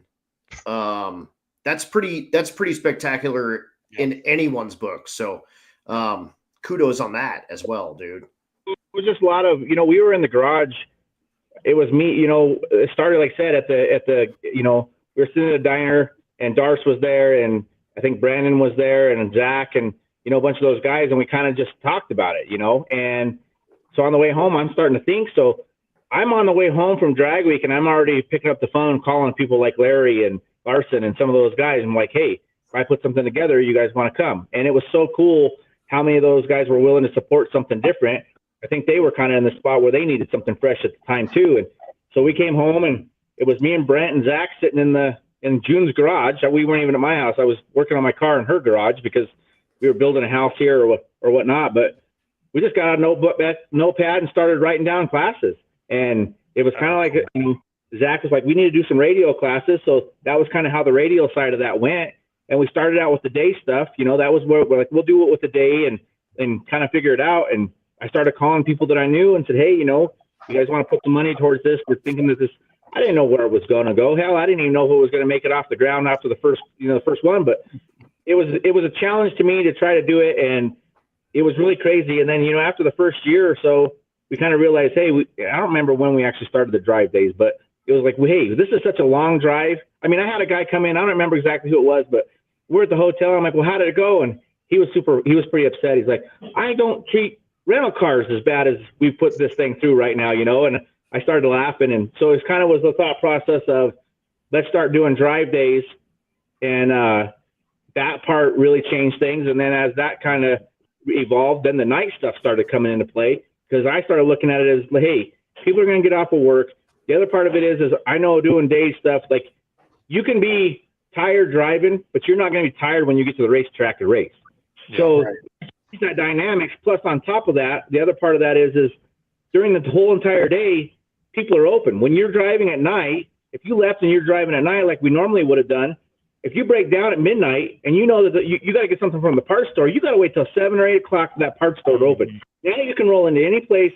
They can come out and do whatever they need to do to take care of you, and then you still can make it to the track at night. So that was kind of how the dynamics changed. And the other thing for me that was a big deal was, if you notice right off the get-go, co-pilots got T-shirts for us.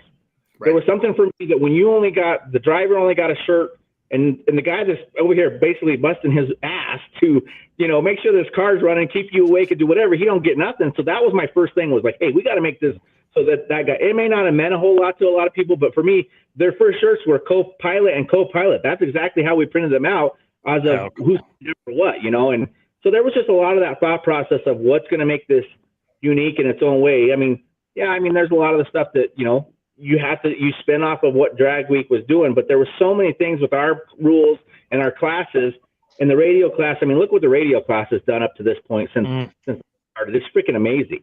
Yeah, that 8th mile class and with Sick picking that up and kind of running with that and doing it, you know, in January, February with Mineshaft Air and with short drives, gangster.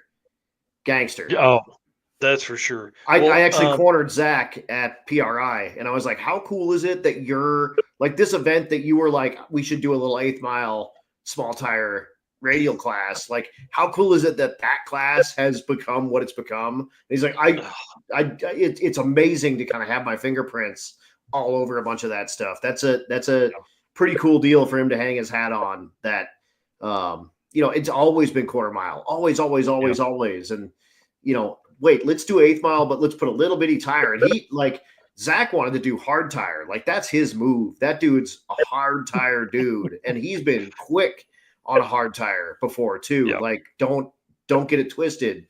But that was a pretty cool deal to have him. And like I said, talk to him a little bit at PRI, and he's like, dude, that's like, you know, it's almost like your baby, and now your baby is 10. Well, they were super young. They were just little kids too. I mean, I say little kids, but I don't think they were over. Him and Brent probably weren't 20, 21 years old. Maybe right. They were the flat brim mafia. They were the flat brimmers. That's awesome. Well, I want to talk about, you said something a while ago talking about the night racing. I preach this all the time.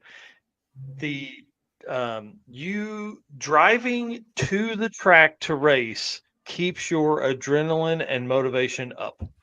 So if you're driving during the day to get to the track, you get that second wind. Races that race early morning, now I get it probably goes faster, or it's easier, but man, driving all day to get to the track and race is, in my opinion, the way to do it.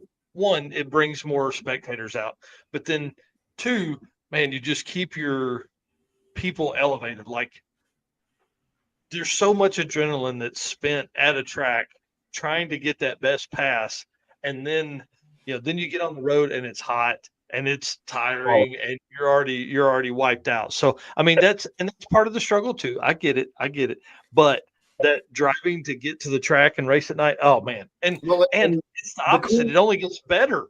The cool thing with night racing is it kills the one and done. You drive to race. There's people that are there.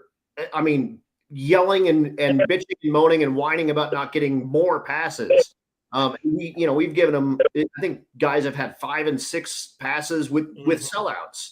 And that's with doing normal class calls. Before we had the all run that we would call in for the last little bit. And I mean, Ernie's had. I think Ernie, when we were doing that, had like 28 or 30 passes. Ernie's got the hot rod in the 14.0 class.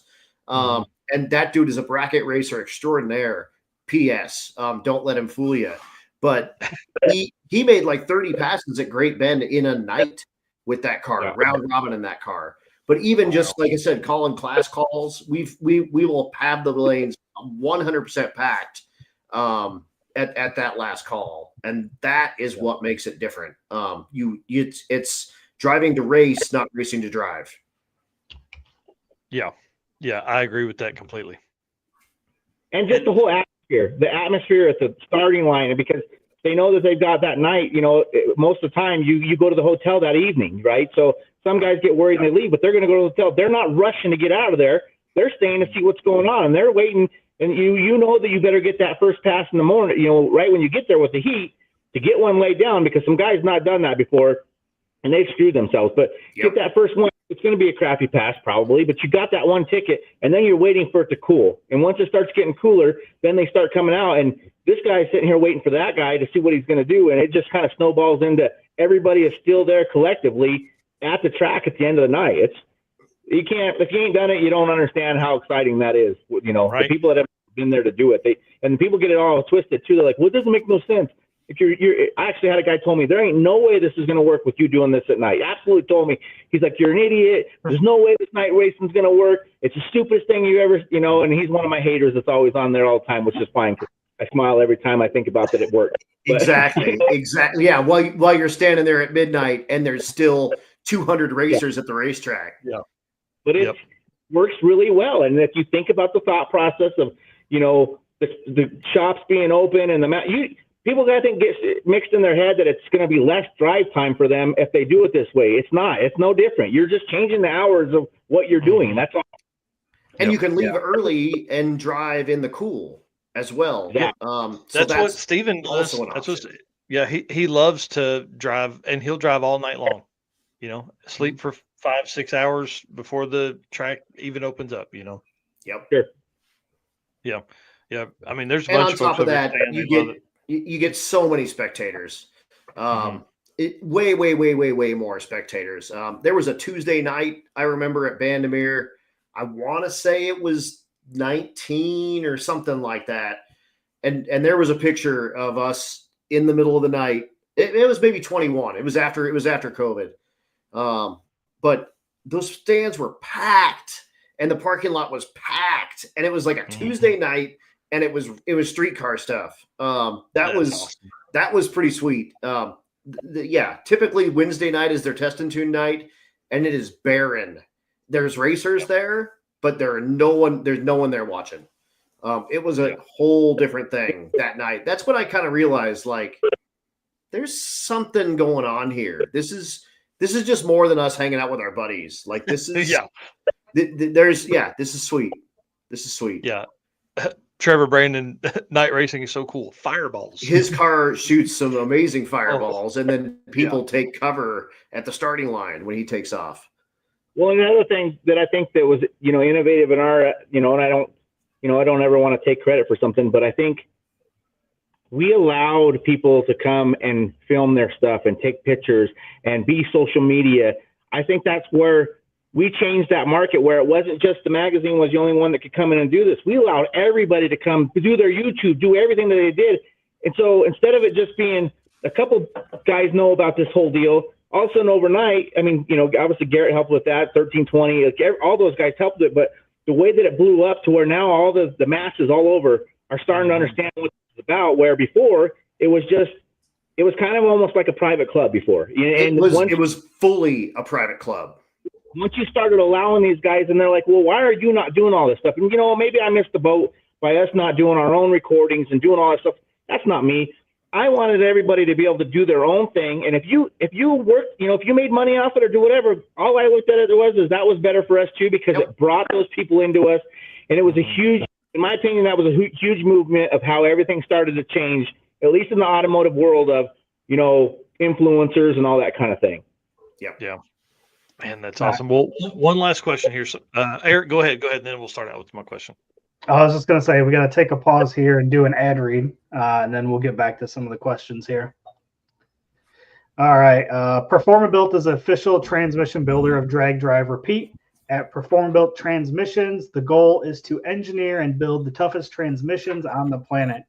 Performabuilt doesn't just rebuild transmissions, they systematically re-engineer each model to eliminate OEM flaws and to achieve the highest levels of performance. That's why they say their transmissions are not just built, they are Performabuilt. So appreciate Performabuilt for being on board. Yeah, I love Ryan and the team over there, and he is fired up on some social media lately. All right, so I want to talk about promotion, because had you promoted before? And second part of the question, how is promoting for you now different than what it was 10 years ago?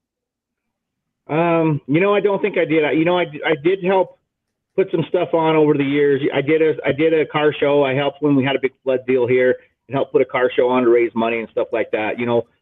Obviously we were doing before this, not very far before this, but we did the Street Outlaws and stuff like that. So I'd been exposed to some of this stuff, but as far as a promoter goes, I had no idea what I was doing.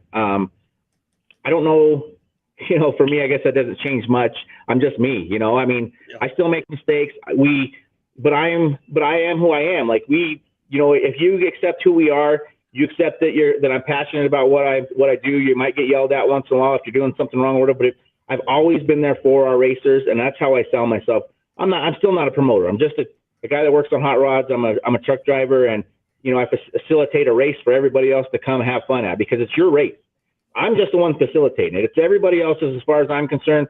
I'm hired to do the job to make sure you guys get what you want out of it. And I keep that in mind with everything I do.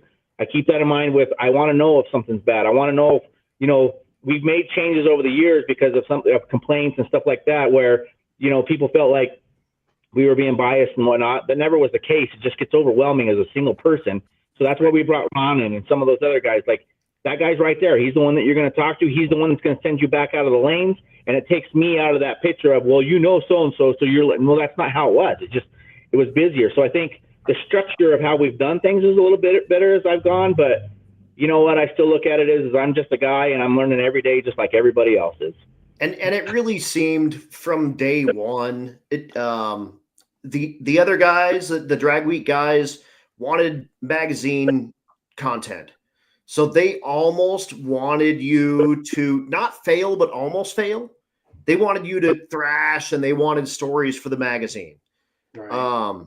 Race Week has always been, we want you to succeed. It's always, we're going to find you parts. We're going to do, whatever we can to get you to the next place, because that's the goal. And that was part of the drive day. And I told Matt that when he made the drive day, was you're going to have so many less steaming piles of shit at the end of this, because guys get a second to take a little bit of maintenance on their stuff somewhere in the middle of the week. And that's like, that type of stuff is what makes the difference, in my opinion.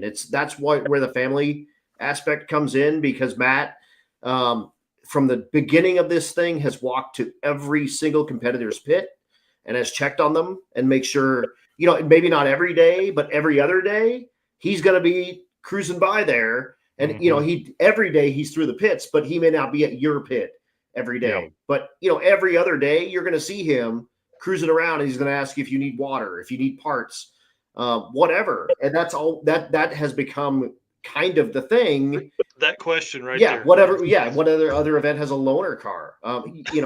Introduce the Mini and the stupid truck and whatever else. But that's like, they want you to succeed. They brought on the portable car hoist because sometimes you need a freaking hoist. And honestly, it makes your life safer and easier to fix your car on a hoist than it does sitting on a curb somewhere. Stuff that Juggernaut's done for the fabrication side to save people. Totally. It's amazing. And, and it's not for any reason other than just to see you finish. It's a hard enough event to do. All these are hard enough events with help, and without it, it's just I don't know. It's, for me, that's what it is. It's the passion of it. Me and June and, everybody that gets involved, and Adam and everybody. I mean, we're on our phones texting and finding parts, and I load my trailer with as many things as I think I can get in there if somebody needs it or whatever. It's just that caring for people. And, for me, it's just crazy because I always talk about how for these kids and people who've never been where we were at when we were younger, with 55 mile an hour speed limits and in the back of the freaking station wagon going stuff like and that's kind of where I've gotten crap too, because I don't want to put our routes and stuff on Google so you can just look on your phone. It takes away from what we're trying to do. I want everybody to come back to that simple life, go down that 2-lane road, come into that town where you can see, once you get away from your crazy area you live in, people still live like we did back in the day. That farmer's going to come out of his house and say, hey man, I'll grab my welder and some baling wire and do whatever to come help you. Like, those are people. That's what people are. People are still that way, and that is what we still are. We just lose that. And for that 1 week of time, you get to go back in time and just be that. And for our kids and everybody to learn that, there ain't nothing like it. Yeah, it's amazing. Okay, I want to flip it up here because we're gonna obviously go over. So everybody, get another drink, get comfortable because we're just getting started. I want to talk about Mega Week. Yeah. I want to talk about Mega Week, man, because you guys have it's coming. People need to get ready. That's for sure. Yeah, dude. The Mega Week. If you haven't heard, where the hell have you been? You're an idiot. Yeah. May 31st to June 7th. It is going to be absolutely off the chain. It's 2 Dragon Drives happening at the same time. The 1.0 event is sold out. 2.0 has a certain amount, at 40, I think is what I heard, something like that, available spots. 30 spots left. 30 spots left. Spots. Man, and so if you don't know, the 1.0 is running in the morning, 2.0 is running in the afternoon. And then again, another thing that Matt came up with is the shootouts. And so we do a big ass shootout, but everyone from both the 1.0 and 2.0 duke it out in the shootouts.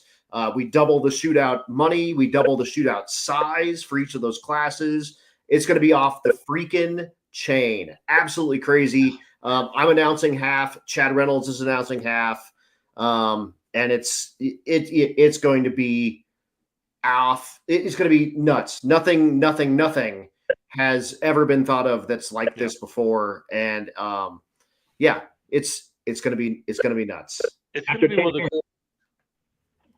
Yeah, I mean, and the 10-year running celebration. And listen, with the work I do at Tulsa, like Tulsa Raceway Park is pumped about having this hosting, because not only are think about the number of cars for tech and testing, right? Then you have like racing all day. It's going to be awesome. But then you come in that Friday is a like Vendor Midway, come in, hang out, award show, because like all these cars and people coming in are going to have to be somewhere. So we're going to do all the award stuff. And then Saturday for the shootout, shit, dude, 500 cars on the party. Get out of here. It's going to be nuts, man. It's going to be nuts. Oh, yeah. And I mean, so I'm a bracket race dude. Matt's a heads up dude. So we're both excited about this. It's super neat, but it's going to be about a 350 car bracket race. It's probably going to be somewhere in the neighborhood of 9 or 10 rounds. That's insane. 10 rounds of racing, a bracket racing, is going to be off the chain after a week of getting the absolute crap kicked out of you and building your averages. And it's a whole different race. All the averages and stuff are done at race day 4. And that's when we're going to do the awards, and we're going to hand all that stuff out. And then we reset. So it doesn't matter if you finished 15th in your class, you get to dial whatever the hell you want. And our bump spot typically is in the mid 9-second sort of range. So pretty much 950 and slower. You'll be bracket racing with 299 of your closest friends, and racing for I think $2,500 to win, right? Yeah. Yeah, it's going to be insane. And two, while we're talking about that, some things that we've done to make sure that people can get through it. Summit's coming on this year. They're going to have their truck there. That's going to be huge for us. Mill Hamilton have 2 of their trucks there supporting us. Affordable Fleet will be there with their Fix-It trailer to help out. You'll still have Juggernaut there. Bub Again's going to be there to fix transmissions. So that's going to be huge. Obviously, Brian Tooley and them will still be doing what they do, helping get stuff out there. Horse Performance will be on location, and then Quick Performance will be there to help with all your rear-end stuff. And then we might even have a guy there that's going to have a couple short block LSs ready to go. So I'm sure I missed some guys, but I'm working really hard to make sure we have the support that we need for that many cars, because there's no town in the country that can support all the carnage that's going to happen with that many cars. Yep. Yeah. Nope, that's totally true. And for people that are worried, a lot of people have been like, oh my God, what are we going to do? There's going to be no places to get hotels. It's fine, because morning people are going to get on the road, right? Afternoon people are going to race and stay there. So it's going to be a little bit of a flip-flop. The morning people are going to leave. The afternoon people are going to fall in on those hotel rooms. And then that last day, Tulsa's big, man. There's a lot of places for people. There's a lot of racetrack to make this all happen. They've got huge staging lanes. It's going to be absolutely off the chain. Like I said, 300 car bracket race. Yeah, Tulsa's not scared of the car count. Jammed together, and it's going to be absolutely nuts, man. And a big party on the drive day on Friday. We're going to feed you. We're going to have a band. We're going to give away our awards. I mean, it's just going to be a cool place to hang out, and then just don't get too trashed, because you got to get up in the morning and go. You got to get up in the morning and do a little bit of racing. And but talk about race car friends. 500 people at Tulsa Raceway. I mean, I'm talking 500 cars, so 1,000 people plus vendors, plus all the staff. Plus whoever's there for media. There's liable to be 1,200 people there just partying, dude, just laying it down there at Tulsa Raceway Park. It's gonna be something like hopefully no one's ever seen before. Well, I mean, that's certain. It's going to be out of this world. Like, people don't understand what's going to happen, and to have some spots left, I want people to understand. Like, get your shit and get on RockyMountainRaceweek.com and sign up right now, because like this is history making event right here, right? Yeah. Like there's not ever been this level of event hosted. And dude, I'm telling you, much as I gotta know about this stuff, real quick though, Mr. Narks, what are you bringing to Mega Week? Well, so Steven will drive the old truck. What are you bringing to Mega Week?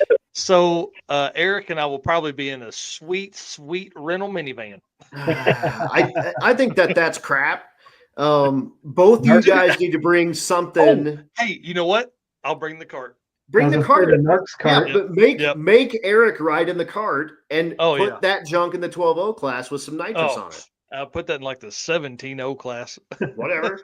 No. See, Jonathan Stonecipher knows. He knows in the chat there. See? Yeah. Bring that cart. I'll bring the cart because it'll be perfect for media. That's what Eric and I are going to do that week. Will be media stuff. So I love it. It'll be covered in cardboard doors. Probably. I mean, it's just a great spot. It's a great spot for some Drag Driver Pete logos. But the problem is the wind off of us. The problem is we won't be in the same place at the same time if there's two events going on. Yeah, you're gonna have to figure that out. So, Eric, what are you bringing to Mega Week?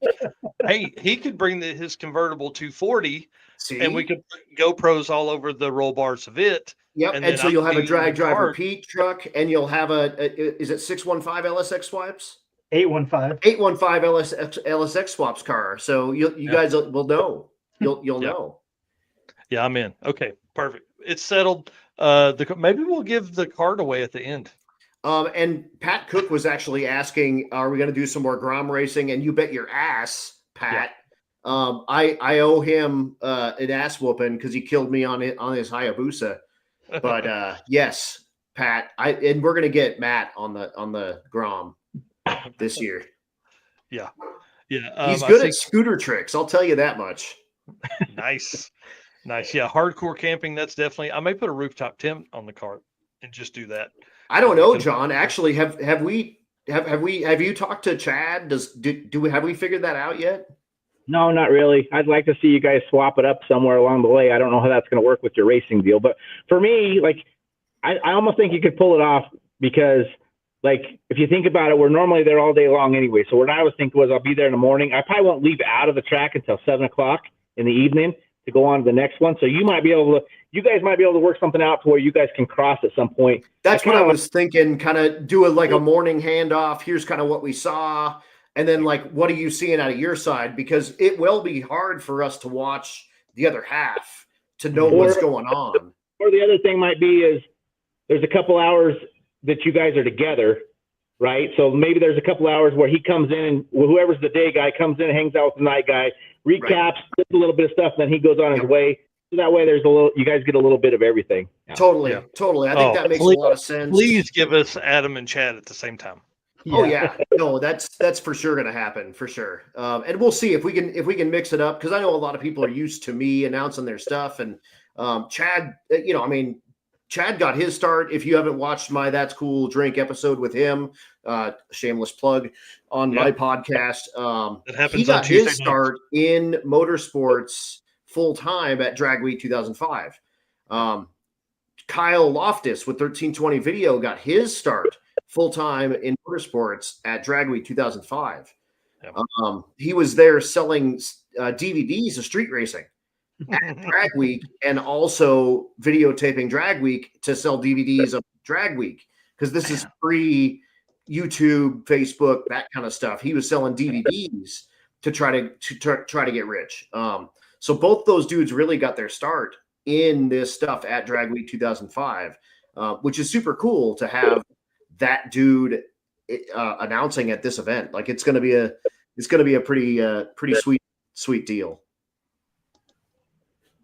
And something too, I know what I am doing, and I haven't talked a lot about it, but we are going to have a weekend deal in September at Pueblo. That's just going to be a 3-day deal, and it's going to be really laid back. We're not doing any veteran. It's going to be first come, first serve. I'm going to try to get Adam there and Chad there and me and June, and it's going to be kind of like back in the day type of event where it isn't super serious. We're just going to go have fun, and we're going to run our cars. So, and actually, if you go to 1320video.com, a bunch of those are available for like $5. Yeah. I thought that was super. I didn't even think about that until you said, it was available. Man, that's crazy. Yeah.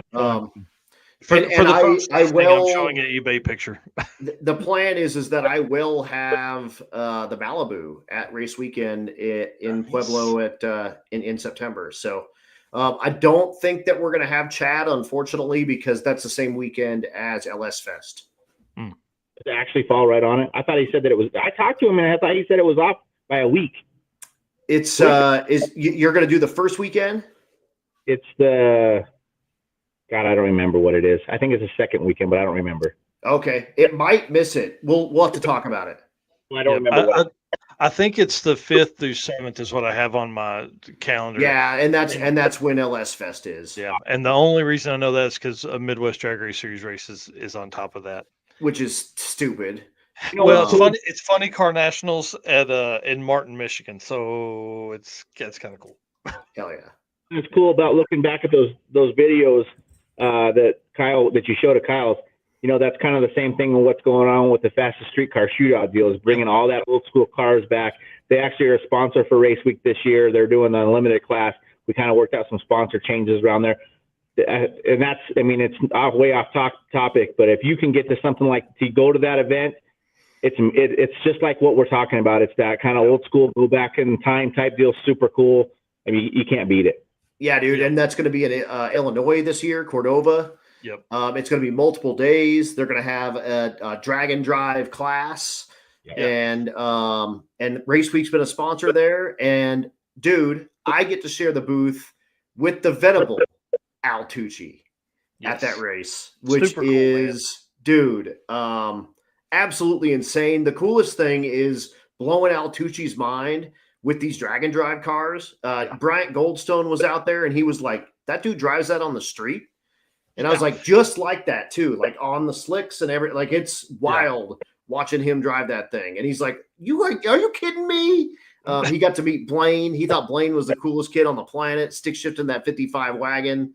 That's going to be a cool race. So make sure you check that out for sure. Yeah. What's really neat about that is like for people to sign up in the Drag and Drive Shootout, they have to have attended a Drag and Drive in the past. Yes. So it's not just, oh, hey, my car's a street car. It's like, no. You have to have done one. Right. Oh, Wickman. What up, Wickman? That's a big thing for me too. Like that's one thing that I feel really good about, we've ended up with racing and our sponsors and stuff like that. I try to do as many sponsorships as I can for other events. We've supported some stuff that goes on at Pueblo.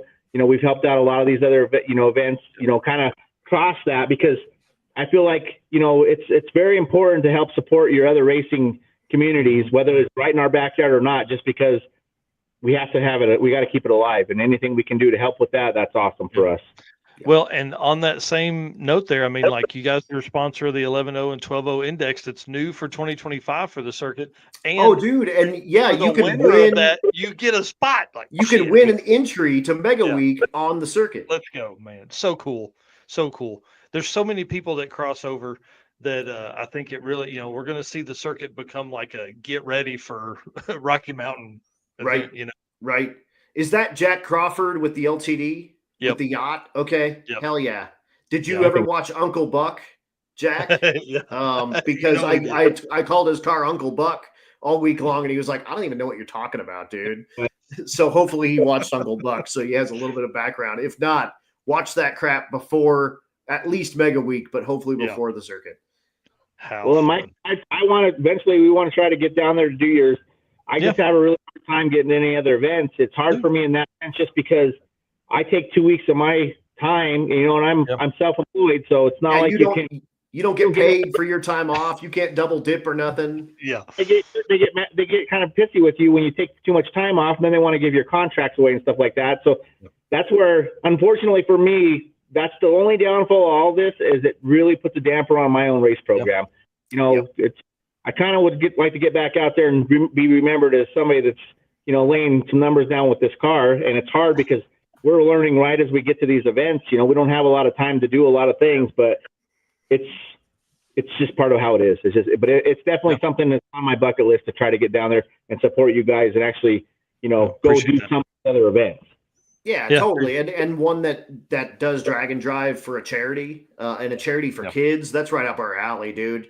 So that's also on my short list, but I'm gonna make it happen one of these years as well. Maybe Matt and I'll come over there and mop up the whole thing and just win it all. Bring it on. I keep trying to get Jason Hurley to bring the big car, but he sees it as like a car vacation. So exactly. Yeah, and we need him to have the big car running for Rocky Mountain Race Week. So let's talk about the last thing here. Let's talk about folks that are double dipping. They're doing both. Oh, dude, idiots! It blows my mind. Why would you put yourself and including Jason Hurley? Yeah, including Jason Hurley. He's got a 7.0 big tire, big block, twin turbo. I mean, gangster ass a car that likes to party, and he's doing both like an idiot. Yeah, man. There's about 10, I think, and 2 of those are Vince. Vince got to do it because he's been to every event, and he's sponsored every event. And Richard Thorpe is the same. Those guys got to do it because they've always been there for every event. I mean, every one. I'm talking 1.0, 2.0. They've made it to every one. You want to talk about loyalty? That's just insane. And Richard Thorpe has left. He's also a big time bracket racer. So he's left big bracket races to come to race week, and left race week to go to bracket races. The Thorpes are awesome, and Rich is a gangster. Cameron, that one time, I think it was 22 or 3, where he was racing in Pueblo, and then come and made his pass and went back or something like that. In the middle of the event, I think it was on the drive day. He went to go compete because he was in the points, and then came back to his hotel, rejoined the route, made it back the rest of the way, and then went to race week. Yeah. Well, yeah. He's and Cameron are right there too. They missed for some of those things, but they've been there for almost every event too. So it's real close even for them. That family is just crazy about racing. They're awesome. Yeah, they are great folks. It's really fun to see their names on those each time and see it over the years. And they're out of the Disorganized Grime camp, which has been a sponsor for a long time as well. That's cool. And then I think another long-time racer, Carlos Astor. Oh yeah, that dude got famous for wrecking his car at Great Bend.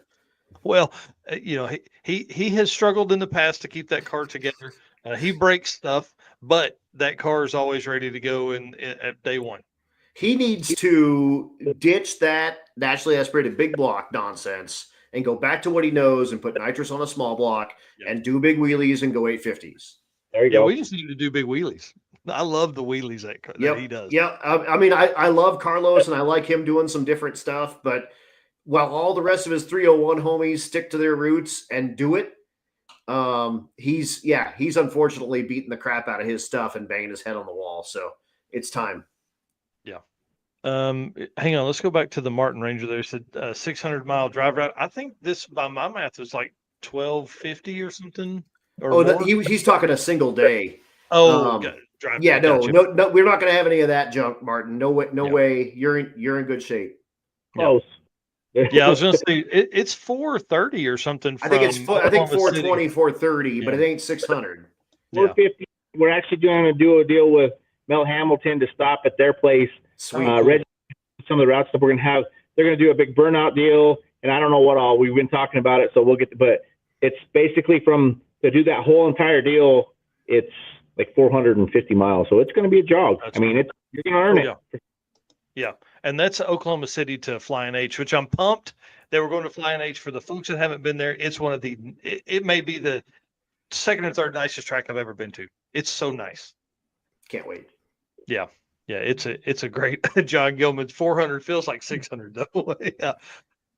That's true. It's not highway. We don't just go. We don't just hop on I-70 and just that's and it's late in the trip too. Like it's going to be it'll be day 3 and then we'll reach day 5 at Flying H, right, or something like that.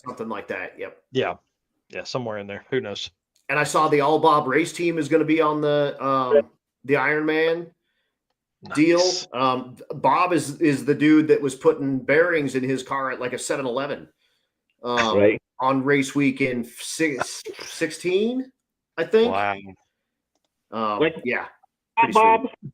Like Big Black Bob. Yep. Big Black Bob, absolutely.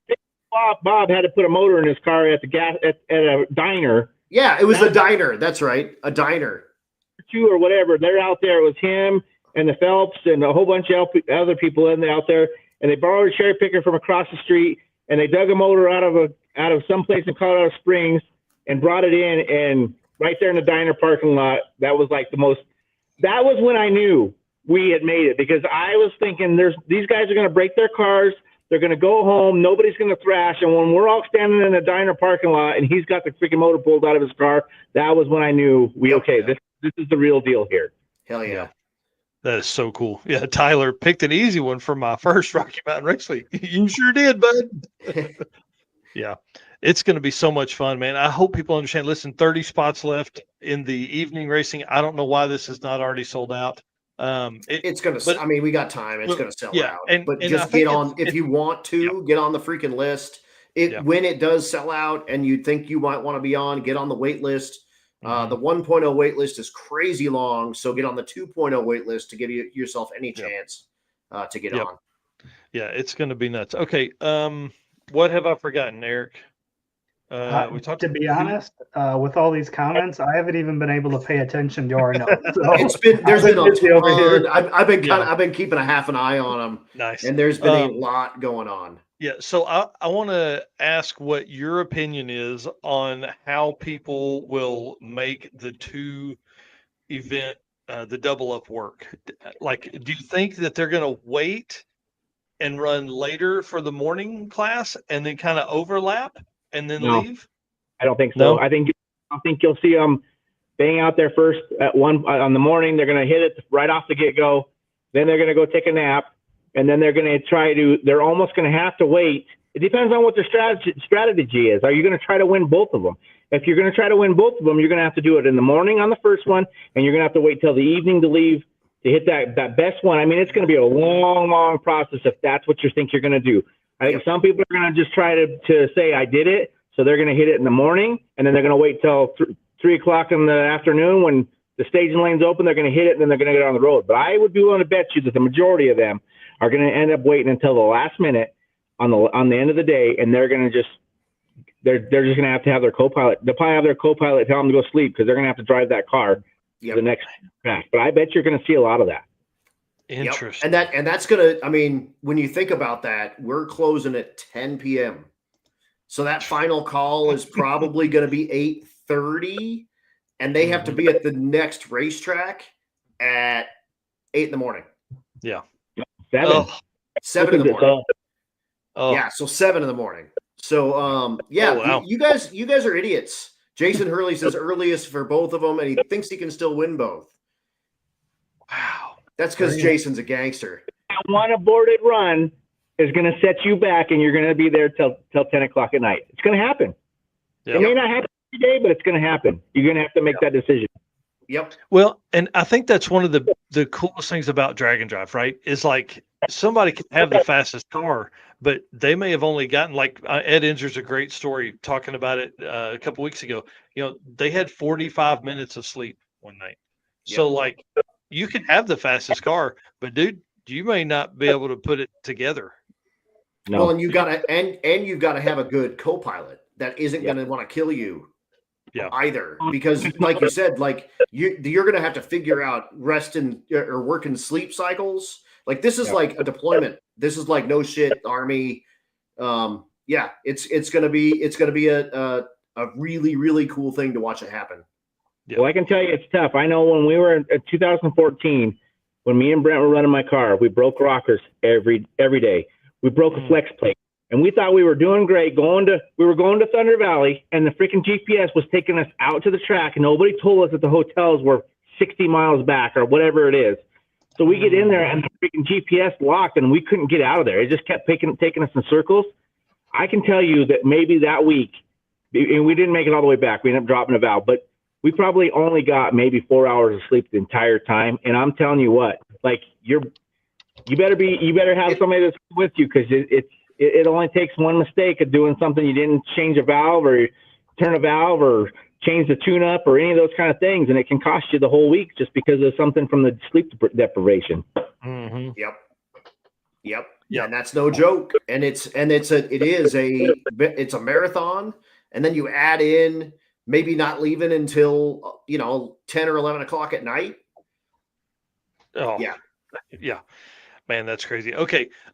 Y'all listen, I want to say thanks. I want to stop us there, because if not, we're going to go another hour. Right. And I want to have you on a few more times before the event. Obviously, I want people to understand how big this is. This is not just big for Rocky Mountain. This is big for the drag and drive community. Like, this is going to be the biggest thing that anybody's ever witnessed ever in the history of drag and drive. And if you guys can pull it off, which I completely trust that you can, it's going to go down in the history books. Like, this will be talked about forever and ever and ever. The shootout is going to it's going to be so cool. The thing. It's going to be off because we're mixing the two.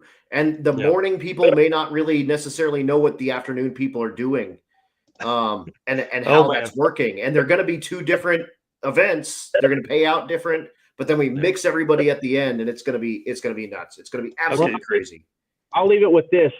I don't think people understand, we've been training for this since day one. And how I say that is, we have had veterans our entire time that we've been doing this. So what happened to it, what that is, and that was kind of where I was really important to make sure that we separate, we got enough veterans for 2.0.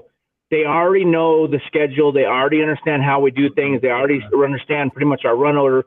So when you new guys come in there, you have somebody that you can follow or you can learn or whatever. It's not going to be total chaos of brand new people all signing up. And in my opinion, that was the only way that we actually are going to be able to make this successful, is because we've done this for so long and we have so many veterans. It just works. It's going to work. It's just to look at it as two events with an hour in between, just in case there's something that goes on. It's 2 events. And what people don't, they're thinking, oh, it's crazy and it's going to turn into a big shit show. Well, most of your people and your 1.0 people are going to do their runs, 1 and done, or 2 runs or 3 runs. They're going to be so far gone before the freaking 2.0 people get there. Yep. There's going to be some stragglers, but that's going to vacate. And with how we're doing the pits is I'm going to do, this row is for A group, this row is for B group, this row is for A group. So the other part of that, why I thought about that is it's not leaving one group all the way out at the end. Like you guys are staggered enough that it'll keep everybody equally in there. So you're not flowing clear to the end of the parking and have to figure out how to move yourself. So we put a lot of thought into how this is going to lay out. Hell yeah. Okay. Well, hey, let's, do y'all want to keep going? Do you have anything going on right now? No. I don't have a job, dude. Okay.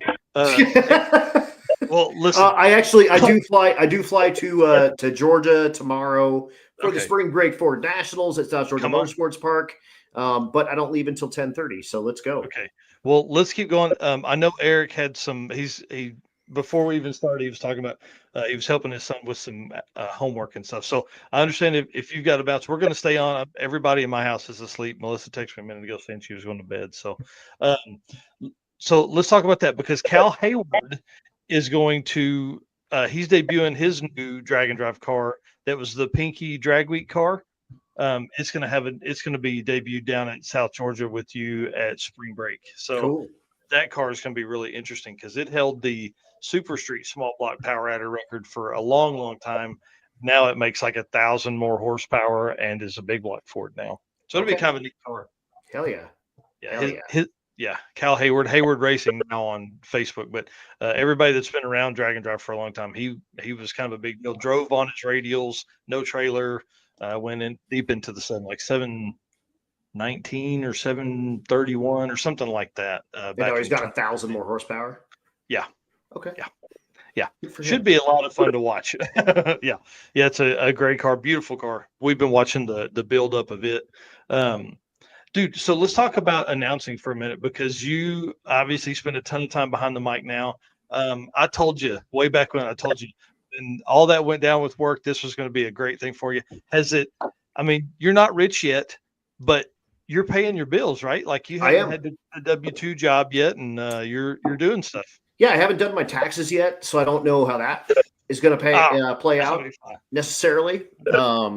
But dude, it's been good. It's been really good. I made it all year. I didn't have to borrow money or beg for money or anything like that. That's awesome. My standard response is I'm not getting rich, but I'm not getting poor. Yep. But I'm picking up cool jobs. I'm working with really, really cool people.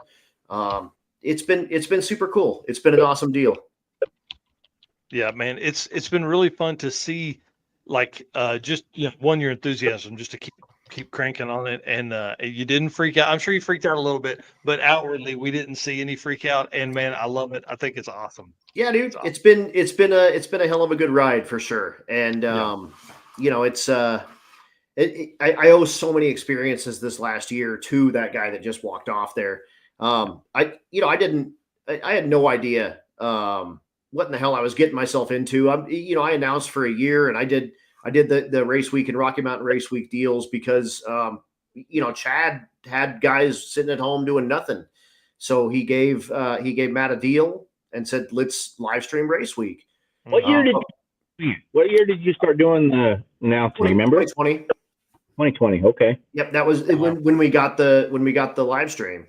Right. And I'd run the social media aspect for some time, and I had a pretty good idea who was there and what was going on with their stuff, and I could tell their stories, and it worked out. It's kind of that way with all of my jobs. I spent a little bit of time researching kind of who's there, and then I get to know these people. Like these Ford races, the Mod Nationals has set me up like crazy to get some of those NMCA and NMRA races. And then when they went out, all these kind of dudes running around trying to pick up other stuff, I'm on their short list of names to call, which is you're one of the great ones as far as you can retain the information of who's what. Like, it's amazing how you know everything that you know about people, and that's what makes you great at what you're doing. It's just you have that. You just have that. I mean, I've only seen probably four people in my entire life that have been able to actually do what you do and remember everything that you remember, do the research that you do, and that's what makes you good at it. That's why everybody wants you to do it. You have that excitement, you have the knowledge of the mechanical aspect of it, plus just the knowledge of the people, and you can't. I mean, that's priceless, is what it is. It's been such a cool deal. It's been awesome. It's been absolutely awesome. Thanks, John. Yeah, quit. Really, what I tell guys all the time is, don't quit your job, but go get fired. Work on your side gig, and then get your ass fired from your job because they might give you severance, and then you have like a month or 6 weeks or 2 months to really push that side gig, and they're paying you to get that thing moving. And that really, I wish I had gotten severance. Even just unemployment would have been fine. Right. And that was maybe the difference of me freaking out and not is I got 30 days of severance, which that's nothing after, 12 years that I was there and 20 years in the industry. But it was a month where I didn't need to freak out. I could spend a month and I could go book jobs and, whatever, man. A few people have, reached out when I was, before I needed it. And they're kind of my core people. Race week's the first thing on my, on my calendar every year. There's a handful of other dudes, the Mod Nationals. Those guys were awesome. And they, the guys that were there when I didn't need it, they get a little extra sauce, which is cool. And then being able to work for Garrett has been a big deal for me as well. That was a huge uptake. I'm going to be at the reunion actually at the end of the month. I'm on all of their drag races this year. That's awesome. And that's been the other part of that is I feel like we set that bar, of where he's going to turn it down if it's not the right money, because we set a bar where it should have been a long time ago. And that's helping everybody in that industry, especially Adam knows what his value is, and he's holding to that. And I think that's not to say that I don't think we set that, but I was very adamant to make sure that he was taken care of financially for what we were doing that made it worth his while. And we've had conversations about this before where he knows now that he needs to go above that bar and not let these guys sell him short. Right. Yeah. Well, and here's the other thing. And that was like the first year. The first year when we did it, we were talking money, and I had a job, and I was taking vacation time, and I think I told you I would do it for $700 or so, and you were like, "No, come on, man! Like, you're crazy." And I was like, "I just need a little extra, whatever." And you weren't making a ton of money then, but you came correct, and that was, we did have a talk about that. Like, don't ever sell yourself short. You're worth what you're worth.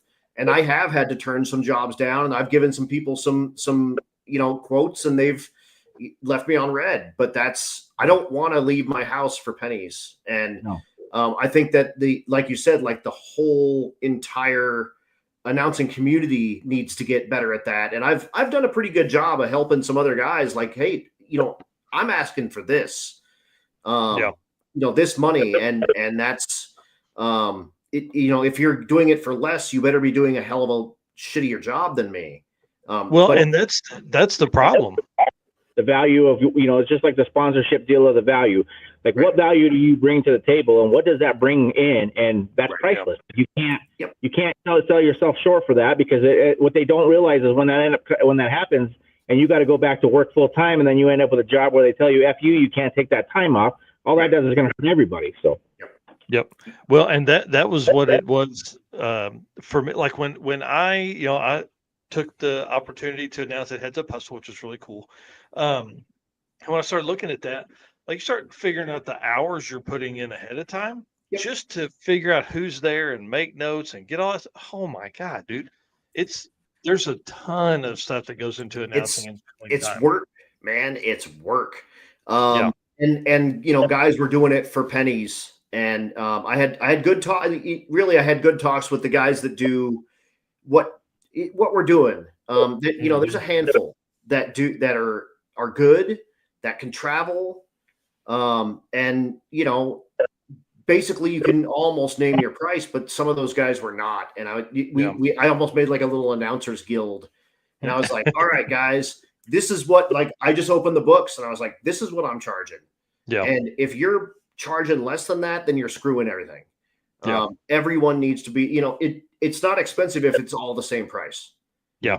If everyone comes in and says, this is the price. And if you don't want that, then if you call the next guy and his price is the same, what are you going to do? I think in the last 2 years, this world with the handful of guys that are doing it and doing it at a high level, have started making some good money. And I mean, I've been told straight up, like, you are asking more than Brian Loans is making. I've never paid an announcer that much money. All this, I've heard a lot of stuff here, but I'm just like, that's fine. I can stay home. I have cars to work on. I have a new lift in my garage. Yeah. I don't need to fly all over the country for pennies. Even with what Mike's doing too. I talk about that too a lot, about with the sponsor side of it too. If you're benefiting from what these drag and drive events are doing as your business, you need to get out there and support those events and support the people like Michael and Eric that are out there putting that stuff out there, because it turns around.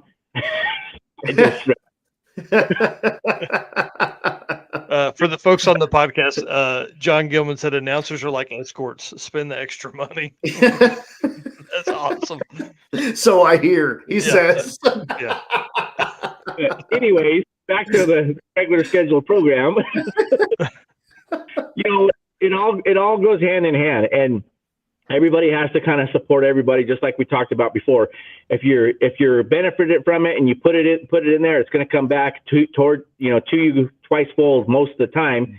So it's just pretty cool to see how the whole industry. I mean, just look at drag in a whole of it.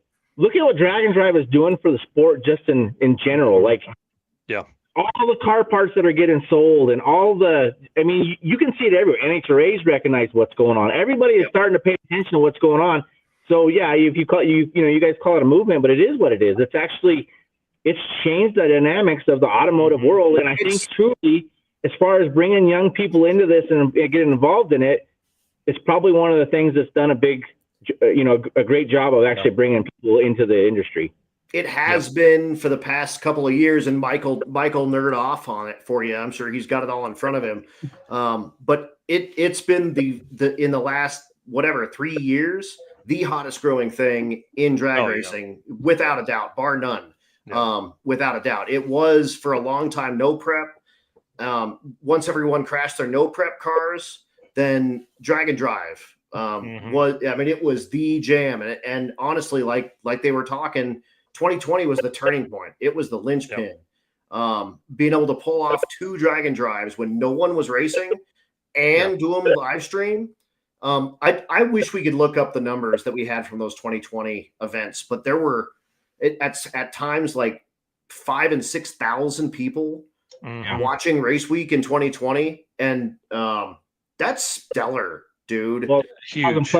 From the tracks, I mean, we had to close the gates at Pueblo because we maxed that place out. We had to start turning people. I mean, it was a great time to be doing what we're doing. It was amazing, but I think the biggest thing about it is I don't know, honestly, if I could ever just go back to being a drag racer. Like, after we've done what we've done, to be able to have that seat time in your car and enjoy your car and your friends and your family, and you just can't go back. And I think that's when we talk about it ruins people. That's kind of where it goes, is who wants to just go be at the track? Like there's so much more to this than it's not pulling your car behind the station wagon at 55 mile an hour with a tow bar, but you're actually out there on the two lane roads doing it with your friends. In your hot rod, like getting your car out of the garage and burning miles with that thing is a whole different experience than tugging it to the racetrack, racing Friday night, if you're lucky, Saturday and Sunday. I mean, if you're a crappy racer like I am, 2 days you get 6 passes, 2 test passes and a first round loss, and you go home. And just listening, like when you guys were talking to the Dietz work guy, just the innovation of parts because of what drive has done. I mean, look at where the parts world is, how far it's come with like you said, the pumps and stuff like that. I mean, you're right. I remember we went through more fuel pumps in 1 week than probably were sold in a year. It really was like crazy, you know? So yeah, those hot days and getting up into altitude, and it was killing everyone's fuel pumps for sure. And I mean, it's made it to where you have to have, we talked about this a lot. You build your car different now. Yeah. Preparing for drag and drive. You may not pick the cam that's all the way at the bottom of the list. You'll pick the cam that's 2 down because it'll cruise. It'll be 200 slower, but it's going to stay alive. And that's like, that matters. It'll survive. Everything. It's everything. And think of the valve train technology that's come in the last, say 10 years. That is driven by those guys running at the very front. Jason Tabb, Scott, Doc McIntyre, Ed Inzer. Hey, Brooks, that's because your distributor's in the front. Just saying. Anyway. I don't even know why. You start looking at valve train technologies come a long way. These manufacturers now have the ability to hire engineers to work on that stuff, where used to it was a dude figuring it out and grinding a new cam, Yep. Chris Dorey, the fuel pump problems will get you for sure. That's right. He's a Deechworks guy too. He gets some help from those guys. So they're awesome. He knows he's always the guy that's like, hey, that I have 10 Deechworks fuel pumps in my bag. Just tell someone, if anyone's got a fuel pump problem, I've got 10 fuel pumps in my bag. I'm like, holy crap, good for you. Chris was the introduction for us to them. We appreciate that. Love him for that. That's hell yeah. Chris just speaking of, I just had Chris in Rapid City. He did all of my photography for my wedding. Nice. Yeah. Congratulations, by the way. I know everybody kind of probably said that on the thing. Yeah, less than a week now. We got married on Friday. So how cool. Stevie's a lucky lady, that's for sure. Well, it's all good. The double overdrive. That's right. Yeah. Stevie knows all about that. She's been daily driving the Cadillac, by the way. Yeah. I heard that on, I think, your last live show. Yep. She is daily driving that thing to work. That's awesome. We got some folks here. John Gilman saying drag and drive's made overdrive's great again. I mean that ain't no shit either. Gear vendors with Rick Johnson. He's been with Drag Week since the beginning. That's kind of been his like claim to fame is, we can make your car drive down the street. And what I like about it is the stick drivers per capita is way higher in a drag and drive than it is on a normal, normal drag race type of deal. And I'm a stick dude. And, obviously Matt's better half is a stick lady as well. And that's, to me, that's been a little bit of the resurgence of the stick shift racing world. It's been the gassers, that like the Southeast gasser guys and the kind of resurgence of gassers and drag and drive, because man, stick shifts for a street car is and now you're mixing them. Yeah. This is going to be fun. What prompted the gasser,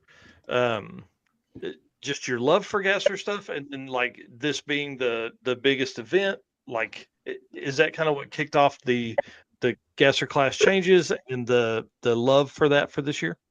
Yeah, I'm a gasser guy. Like I love the gasser stuff. It kind of goes back to that the back roots type of thing, and so it was just, what can we do to offset this and get more gassers involved? And just started looking at the rules. I didn't want it to make it where it put anybody out. If you're missing one thing off your car, if you can add something else to it to make that work, don't cut the LSs and stuff out of it. I think we start making too many. We get to the point where we make so many rules. We rule people that have all different budgets out of it. So I didn't want to get too carried away with throwing the whole, the baby out with the bathwater type of thing. But I wanted to basically say, hey, if you got an LS motor in there, but you got the name on the side of the car, let's change some things around to still keep it cool. But yeah, as far as that goes, like I'm super into the gasser stuff. I had a 55 Chevy that was a gasser. I'm building a 57 Chevy Corvette that I inherited as a gasser. And they're just cool cars. I mean, we have to honestly, I think that's something that we've lost in funny cars and in anything drag racing, the names and the cool t-shirts and all the stuff that would bring you to go watch this stuff. we've lost that. And that's something that we need to bring back into racing, because I feel like if you can bring, I mean, just look at if you remember, like even the Super Chevy shows and stuff, those guys always had button-up shirts with flames on them and wild psychedelic paint jobs and names on the sides of the cars. And we've kind of got to where we're so basic about things. We need to bring all that back and start. And that's just another way to get other people to come and relate. I mean, if you look like the Hulk, that means more to kids when they come up there and they see that Hulk's on that car, or you hand them a deal that says Hulk on there or whatever. I think that that's just the kind of thing with gassers and all that those little deals that just brings more people to the event. Well, and like as people are driving through town, that car is going to get a ton of attention. Absolutely. And that only helps. Like that car pulls into a gas station, the 41 Willys gasser setup is like primo stuff there. And that car pulls in, big choppy, big block, and it just goes, wild. I mean, it's going to be really cool. Nobody and the kids and stuff that don't know anything about the era, because obviously they're not, they don't know nothing about cars. You're looking at that and you just know there's something different about that, and it looks like something that I had at the, my toy or my Hot Wheels or whatever. So it almost is like a little bit more of I need to go figure out what the heck that thing's all about, because it looks like some kind of crazy deal that I ain't never seen before. Yeah. Yep. And it goes back to like that Hot Wheels wild car, that's there. Man, the Bucket List Mob, dude, their gassers, I love them. They do so well. The truck is the cluster truck is one of my favorites that's out there. It's got like, I don't know, 60 something speed holes all over it. I mean, it's cool. Yeah, they're perfect. And I like Matt said, like he's had a gasser, he's building a gasser now. He's got some roots in this. Like his people know, he knows gassers, which is, that's what makes it cool, is he can look at it and go, that's a gasser, but that's a hot rod. And, a lot of guys may not be able to differentiate the two, but he can. And again, it's a put your money where your mouth is. Like, we know that you have a gasser and we want you to bring that crap out. And same deal. That's gassers don't need to fight for an entry spot, nor does Junior Street. So, or bikes. That's right. And bikes still. Do you have bikes at the circuit? You do. Yeah. Pat Cook runs that class. I think we're the only ones. I think it's the circuit and race week, as far as I know. And I mean, it's 100% drag and drive bikes. It's 100% because you guys did it. I mean, there's a lot of stuff, like even a lot of our rule packages based on yours, because there's so many people that cross over. Yep. What's great about looking at like the Rocky Mountain rules compared to some of the others that are out there is like you have to have rule packages within classes. You have to have that, and sometimes they have to be long and detailed. But for the classes that are the majority of Rocky Mountain, there's 5 or 6 points. That's easy to keep up with. And it was that way on purpose, because it's easy to police. Yeah. And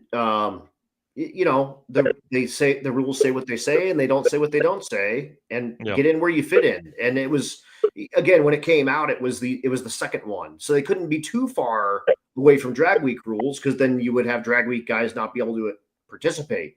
So you had to have a place for them to play, but also make it different, make it not copy and paste, do something cool with it. And Matt's done that throughout in 10 years, has made big and changes in drag and drive that a lot of other people have adopted and or stolen and or blatantly stolen and made their own. But it's been cool to watch him come up with cool stuff and really drive the process, drive the industry, drive this thing. Areas of it too. Like, I love when you figure out the gray area of it. The rules are set up to where you can find gray areas. And if you choose to use that gray area, there's still things today that people don't figure out. And I'm like, it's something that's right there for you, and you don't figure it out. And I love it, because it's just, there's always that little point that you might be able to twist and be like, hey, it's not in the rules. Absolutely. Yep, you're right. But you know what? And we got that last year, because for a long time we had H pattern in the stick shift class, and in the rewrite of the rules, somehow H pattern didn't end up back in the rules. And we had, damn it, I can't remember his name, from Canada with that. Yes. Yep. And he showed up and we said, well, you got a V gate. And he said, show me where it says I can't have a V gate. And you were like, Well, you're right. More power to you. And then he blew all the rods out of it. That's that stuff. Get in where you can fit in and live in that gray area, and you might take home some money. Yeah, right. And I think that's what truly driving the fun factor that comes with Rocky Mountain is. Like there's not. I mean, I don't have to break it out and write it out as long as while I read it to make sure that I can understand what is going to need to be needed in some of those classes. Right. Again, sometimes you need that level of rules when people get too hard. They get like John Gilman just put a 427 big block Chevy is legal for naturally aspirated small block. That is correct. A 426 Hemi is legal for naturally aspirated small block. No one has come. I keep daring people to do it, and no one's done it. They won't, because it's messed up in their mind. It's funny too, is we've had guys that didn't read the rules, and I always say this at the deal: police yourself, because if you're in the top 3, somebody's going to come and see what you did wrong, and they're going to come let us know. It's just like we had, I can't think of his name right offhand, but we had the wagon that.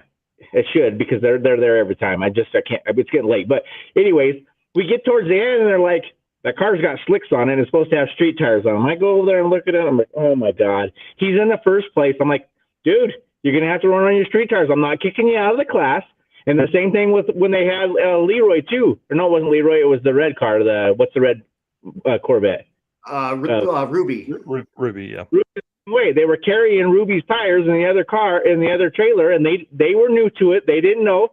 And I told both those guys, I'm not kicking you out, but you got to make that next pass on your street tires. And it killed them. I mean, it kicked them out. I mean, matter of fact, that deal there, I think I was going to have pitchforks and flames at my house when I got home, because his fans were mad. He had to go on there and tell them, like, it's our fault, because they were pissed at me. But it just is what it is. Like, you got to police yourself a little bit, because sometimes you might get caught up. And that's another thing that I think it's shitty. Well, even Tony Latimer, he wrote DOT on the side of his tire, and he kicked himself out of the class, but it was a big joke because he wrote the DOT number on there, or DOT on it, because he had slicks on the car. Like, dude, it's right in the rules. You know that you got to read the rules, especially if you switch classes during the first day. It could bite you in the butt if you don't go back and double check it. But that kind of makes sense sometimes too. Like Keith Turk always says that day 4 is his day, because that's when everyone that's in 4th, 5th, 6th, 7th place is coming up to him and saying, those effins are cheating. Yep. So, yeah, he's like, this is my day. This is when I get screamed at. So, day 4. That's good great. day for a race promoter or race organizer. Sure. Yeah. That's the tough one. Now, typically for your drive days, are they typically later in the week? Or have you ever had any that were like day 2, something like that? It just depends on it really just depends on how the layout is. The drive day is dictated on how long the route is from one track to the other. So it really just matters on, if the track can take it, if they can handle us this day. And that's what it really falls on, is what the track, we've had a lot of times where we've had a scramble, and I'm sure you've dealt with this too, where this track calls me and is like, man, I didn't realize it. We have this going on. You can't have this date.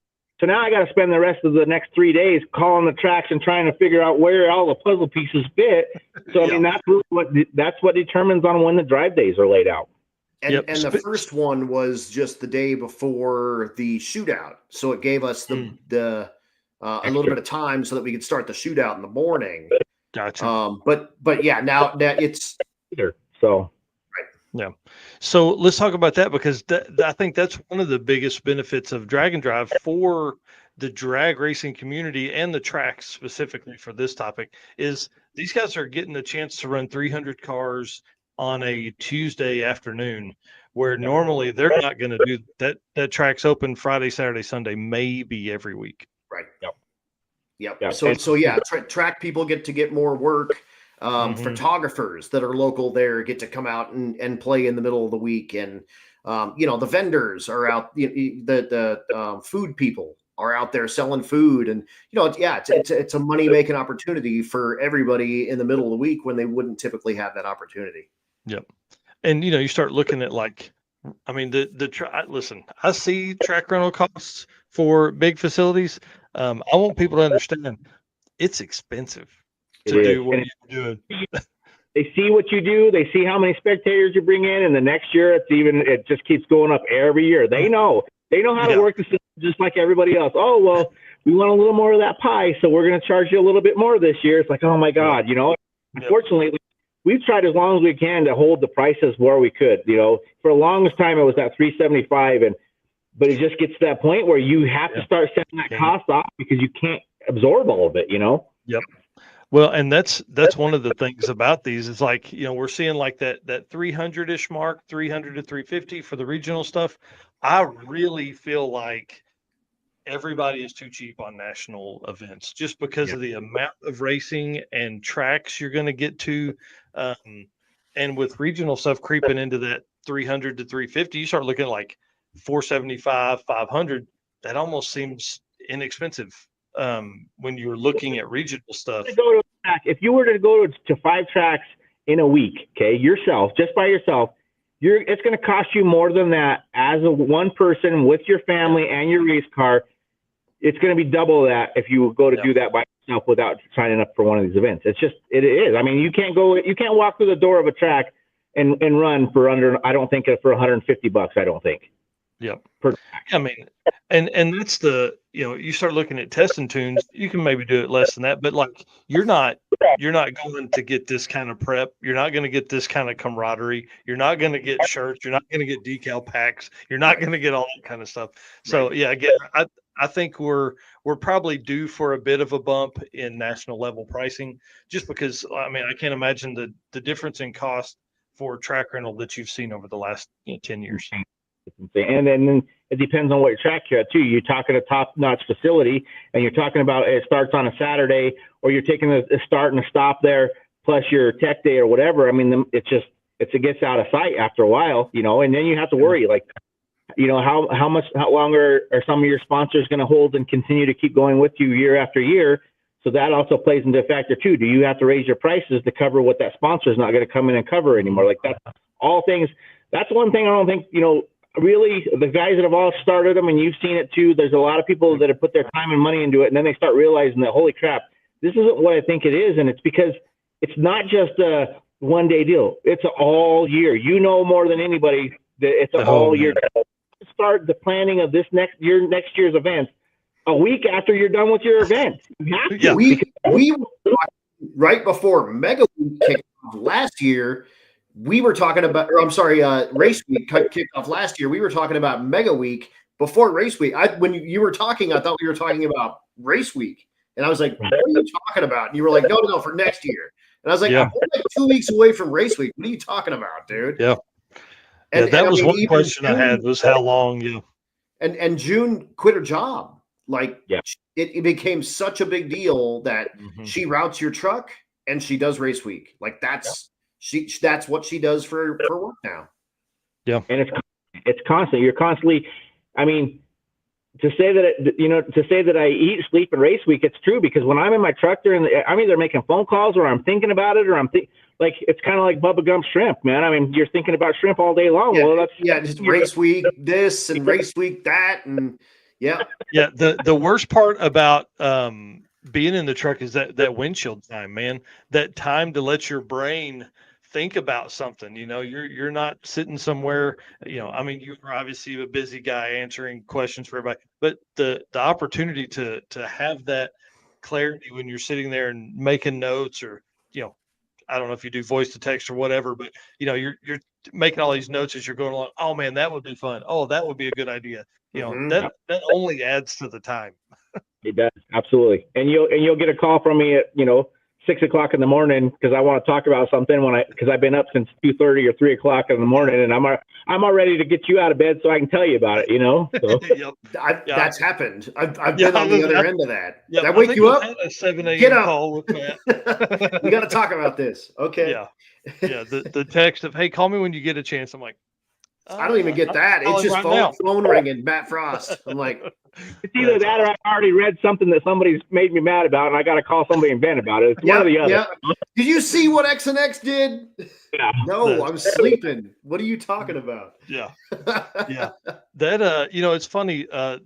The community for us is so small. We like between the three of us probably know 95% of the people that do a drag and drive in the US. We're friends with them on Facebook. Yep. We've seen their stuff somehow, but when you look at like the drag racing community, the drag and drive community is about this big. Absolutely. But that's one of the coolest things I think about it, and how we've really, think about it. Like at this point, we've grown organically almost. There hasn't been someone like the NHRA or something come in and spend hundreds of thousands of dollars promoting events and doing 20 of them a year and all that kind of stuff. We just haven't seen that yet. Right. It's wild to me. I love it. And I think, eventually we're probably going to get to that point, but I think those long time good events like what you do are going to stand the test of time and always be around. I hope anyways. I hope you keep doing them. Yeah. Well, still new. Like I keep telling people all the time, this is still a new concept. Like, right. The amount of people who drag race versus the people that do drag and drive, and just trying to get that conversion over. And I think that's where you end up having growing pains when you do have so many that we have going on right now. Like it has to catch up to itself because you don't have the amount of cars converting themselves as fast as the events are coming along. And I think it'll balance itself out eventually. And like you said, it'll keep growing, and hopefully it keeps moving in the movement that it is. But we definitely can see these ups and downs of this just because these guys have done it for 4 years and they need to take a break because life happens. And you got these guys that are still over here, they're building a car or they're thinking about converting their car. So there is a lot of that up and down with it, but it still seems like it's pretty solid for the most part.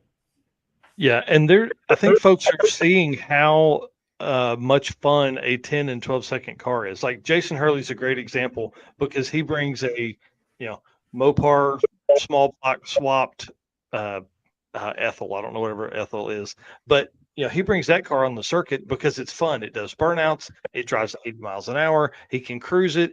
There's nothing that generally goes wrong with that car, and he just has a blast with it. And then he brings, the big car to your event. So then he goes to it hard, and it's a struggle and all that kind of stuff. Well, and that's where I'm at. That's why we built June's car. We can get in that at any time, go to any cruise. There's not a stress level as the other car is. We still do that car, but you're limited on what you can do with that with your budget. If you're, a normal guy and don't have the thousands and thousands of dollars in your bank account, I have to watch what I do with that car. Same thing with Jason. You can get in any of these other cars and you can go run them. And what was funny is like at the car show, we were at the car show and, it's crazy how many people still don't understand what we do. And you start explaining to them. And I've had a couple guys that came and they're like, I wish I can do it at some point in time. I need to get something faster. I said, no, you don't. I said, I have a man named Ken that comes over with his Impala that runs, I think it's faster now, but at one point in time, I think it was an 18-second car. I said, and I love that guy comes to my event. And it's faster, but it's 17s. That's right. But he's enjoying life. I said, you don't have to have the fastest car. I said, so many people get caught up on that's what it needs to be about. I said, it's the journey. I said, for people like you, it's the journey. He said, just come out and do it. And I said, who cares what your car runs? Just come do it. Yep. I said, sign up tomorrow and come do it because it'll change your life, and it doesn't matter what you run. We don't care about that. Yep. Yeah, exactly. And we have classes down to 14.0. A lot of people dial your own. And like we don't require you to buy race tires. Right. So you don't, your initial investment isn't that great. You can show up with whatever you got, and most stuff, like there's Camrys and crap that run like in the 14s right now. Like you can bring nearly anything and be competitive. Yeah, I love it. I love the 9.0 to 14.0 index stuff. Yep. A little bit of feedback coming out of you, Matt, I think. Getting feedback? Yeah. Oh, is my thing getting? No, I think Mike fixed you. He's got the 1s and 2s. He's got the sliders. Oh, okay. No, I didn't get it. I thought I may have. I don't know. Turn the volume up a little bit on the phone, maybe. Well, let me plug I got this bass thing. I finally upgraded to a bass so I could be a little bit more like you guys. Maybe it's losing battery or something. I think it's all right. Yeah. Okay. Yeah, Oh, yeah. typically, Greg Hurlbut says easy on the Camrys, bro. That's yeah. Hey, whatever. Yeah, Pat Cook says show up with 8 horsepower on 2 wheels and have fun. That's right. That's right. Yeah. Yeah. It doesn't matter what you are. Just get in, go have fun. It's the same with all the events. Every single one I've been to, there are people that are there to win, 100%. Yeah. But the vast majority, the 95% of the rest of the guys that are there to have fun with their buddies, meet new buddies, drink a little bit too much beer, and race with people that they just made friends with. Yeah. Well, and the cool thing too is like you end up in in the parking lots. I wish we could show more of that, because really what ends up getting talked about is it's the same thing that gets talked about at any NHRA, IHRA, World Series of Pro Mod event is the times, right? We talk about how fast somebody went or how close they went, or, index races, guy goes 12:005 as an average, because he's an animal, all that kind of stuff. But it's really in the parking lot. But it takes guys like you, like me, to tell those stories, and a lot of times we don't get the coverage we need to bring more people in, because everybody's worried about how fast somebody went. I really don't know if the coverage would do it, because I think you can talk about it until you're blue in the face, but until you do it and experience it, you don't know it. You can, and I've tried that. I've written it and I've talked about it, and I've told people to their face, and you just don't know it until you do it. And even as a co-pilot, show up as a co-pilot, co-pilot somebody's car, and you'll get it. Like day 2, when you're like, whatever, 300 miles away from your tow rig, and you're waking up in the morning and your alarm clock is cars with open exhausts and cams. Yeah. You get it. It's a different thing. You wake up in the morning and there's no cars and cam, and you're like, what the hell? My alarm clock's not working. I think it's working. How long is our drive this morning? Who's out? Yeah. The hangover is for real. Absolutely. And you're used to seeing race car friends all the time, at every stoplight, at every gas station, every restaurant. And then you go back to normal life and you're like, this is no fun at all. And I mean, I wrote an article for Sick the Magazine. I think it's called like Just Go Do It or something like that. Go read that. Go find something like that. But just show up. Get your old bracket car with steel door panels or aluminum door panels and crap out, and bring it to a drag and drive. I bet it'll surprise you. It'll probably do really well. And you're gonna probably hate your life a little bit during, but right after, you're gonna go, that was the most fun I've ever had in that car. Yeah, you're gonna drive that thing to work. Yeah, I told that guy. I told one of the guys that was at the car show too. He's like, "Well, I'm not very mechanically inclined. I have this car, and I'm not very, He's like, I'm worried about what if I break down." I says, "I'm gonna tell you something right now." I said, "I'll give you your money back if you break down on the side of the road and there ain't 6 cars pulled up behind you to help you fix that car that have more knowledge between them than you will ever understand. I'll give you your money back." And he said, "Are you serious?" And the dude that can tell you that firsthand is Jim Philp. Jim and Billy Lou Philp. They had that awesome Falcon, big block Chevy with a power glide. That was a cool car. What was that? 8-gallon fuel cell. It had an 8-gallon fuel cell and a little bitty dog that they would bring with them. But they mechanically had no idea how to fix that car. But they went out, they had fun. Anytime they had problems, there were people there to help them. They lived it for a long time with that car. And I don't know what they're doing. I think they've got a boat. They just got a new RV and stuff too. But they lived it. And like I said, they had some power glide problem, and it was like a shifter cable. It was super duper easy. But they were like, "We're out, we're done, we're out." Like, no, you're not. Put it over here on some jack stands, and let's go figure it out. And it turned out to be something stupid, and they were off and running, no problem. And if I find out that you're trying to quit and I'm around, I'm going to go give you a hard time, because I don't let people quit very, very easily. I'll give you help. I'll find you your parts. Even if you're just making up an excuse for why you want to quit, you're probably going to end up with some parts, because I'm going to tell you what we need to do to fix it. Yep. Yeah, that's exactly right. Well, one thing that we're doing at the circuit that I really want to see if I can expand that into maybe something that Drag Driver Pete does for other events is the camping. You know, we've hired a camp counselor, a guy that's going to be at the track every night. That's going to have some chairs and a fire and some Cool. road snacks, and kind of have a spot for people that are camping to go hang out. Yep. Because guys like Reggie and Jason and those guys, they're always welcoming. But a lot of times these folks that are camping, they're tired, they're a little nervous to go up and maybe timid and go talk to these guys. Well, Camp Counselor Bob's going to be the way to get those folks out of that shell and get them in there. Because I've pulled into the track so many times doing this at 10 o'clock and everybody's in their tent asleep. I'm like, what the hell is going on here? Oh, yeah. I'll just go to the hotel then, fine, So, but I Right. can't afford to do that, on 12 events a year. Sometimes I got to camp. That's right. So we'll see. Okay, it's 3 hours, y'all. Yep, I love we've you. overrun my bladder. I can't believe you've gone this long. I mean, listen, I don't know if I'll be able to stand up. I've got to pee so bad. Well, this has been super fun, guys. Thank you so much. We lost Eric. He's got parental duties to go take care of. But thanks, Mike, for having us on. Congratulations on your 100th episode, dude. And I can't believe it. It's really crazy to think we're just 100's a big deal. And like we were looking before last week or for 99, we've done like 420 live streams from events, from these, from the news. I think we've done 80. And to think about, you only started in 2020. This is your 5th year. Well, so we only started Drag Driver Pete in 2022. Oh, that's right.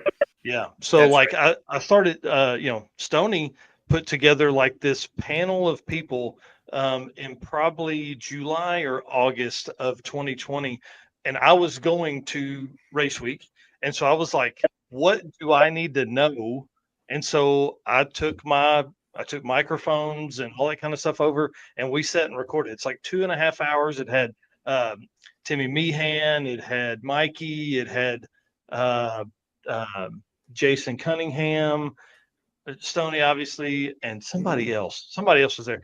And we said, and they basically gave tips and tricks and all that kind of stuff then I was a new guy racing the kart, and they told me what to do. So I took it home, edited it, put it out, and man, that kicked off like an entire career, dude. Yep. Because of Matt Frost. Matt Frost over here. Bam, there he is. Both of us got careers for that guy.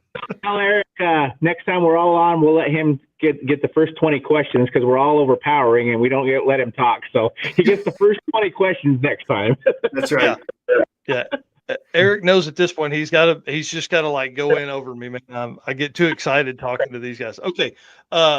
Adam, tell everybody where they can follow you and where you are next. That's Cool Drink is my podcast. I'll be back next Tuesday. I've taken the last couple of weeks off. If you guys don't know, I've been fighting a little trademark action thing, so it's been taking up my life a little bit. But I will be back next week. That's Cool Drink. That's my jam. I am on episode 77 or 78, so I'm on your heels. Yeah, dude, bring it on. I love it. I love the show, man. It's so much fun. When I'm driving a lot, I catch your podcast stuff. So yeah. I don't get to watch a whole lot of the episode live. I watch some of it each time, but it's kind of like this, man. You get in when you can, and then I'm driving along, I'm listening. So I love it.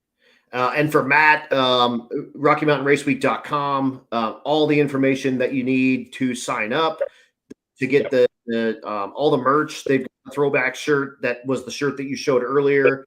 That was the first shirt. They're doing a little like reboot of that same shirt. So all the merch is going to be available there. And yeah, man. Yeah. Mega week off the chain. It's going to be crazy. Okay. I'm going to put you guys back. Stay with me for 2 minutes. And then we'll, let me close this out and then we'll talk for just a second. Cool. Awesome. Y'all listen, if you didn't enjoy tonight, there's something wrong with you. This has been amazing. It's one of the coolest nights ever. I love these guys. They truly are the reason we do this. Matt, for a long time, I was scared of him, to be honest with you, but he's one of the nicest, greatest dudes you'll ever meet. Adam is one of the smartest guys that's out there. And anytime that I talk here, you can know that a lot of the way Adam announces is the way that I portray all of that stuff. And guys, the comments, the likes, the shares, everything tonight has been off the chain. So thank you so much for being our race car friends. We literally cannot do this without you. So from the bottom of my heart, thank you so much. Episode 100. I can't believe we're this far and we're only getting started. I say that a lot, but listen, we're going to be celebrating 2 and 3 and 400 as we get here in the next few years. And then thank you so much to our sponsors that make all this possible. 3 hours on tonight. Thank you to Summit Racing for sponsoring the show and the news and the everything we do, the circuit, and just being great friends and out there and doing what they do for the sport. Molly Motorsports, Driven Racing Oil, Deech Works, Howard's Cams, J-Wire Solutions, WAF Racing, Performer Built Transmissions, Car Change 3D, Power Tube TV, Sweet Patina with the best hand cleaning wipes on the market, Racing Junk Classifieds. If you're looking for a car or drag and drive parts, go hit all of that up. Y'all appreciate it. Thanks so much. We will see you soon.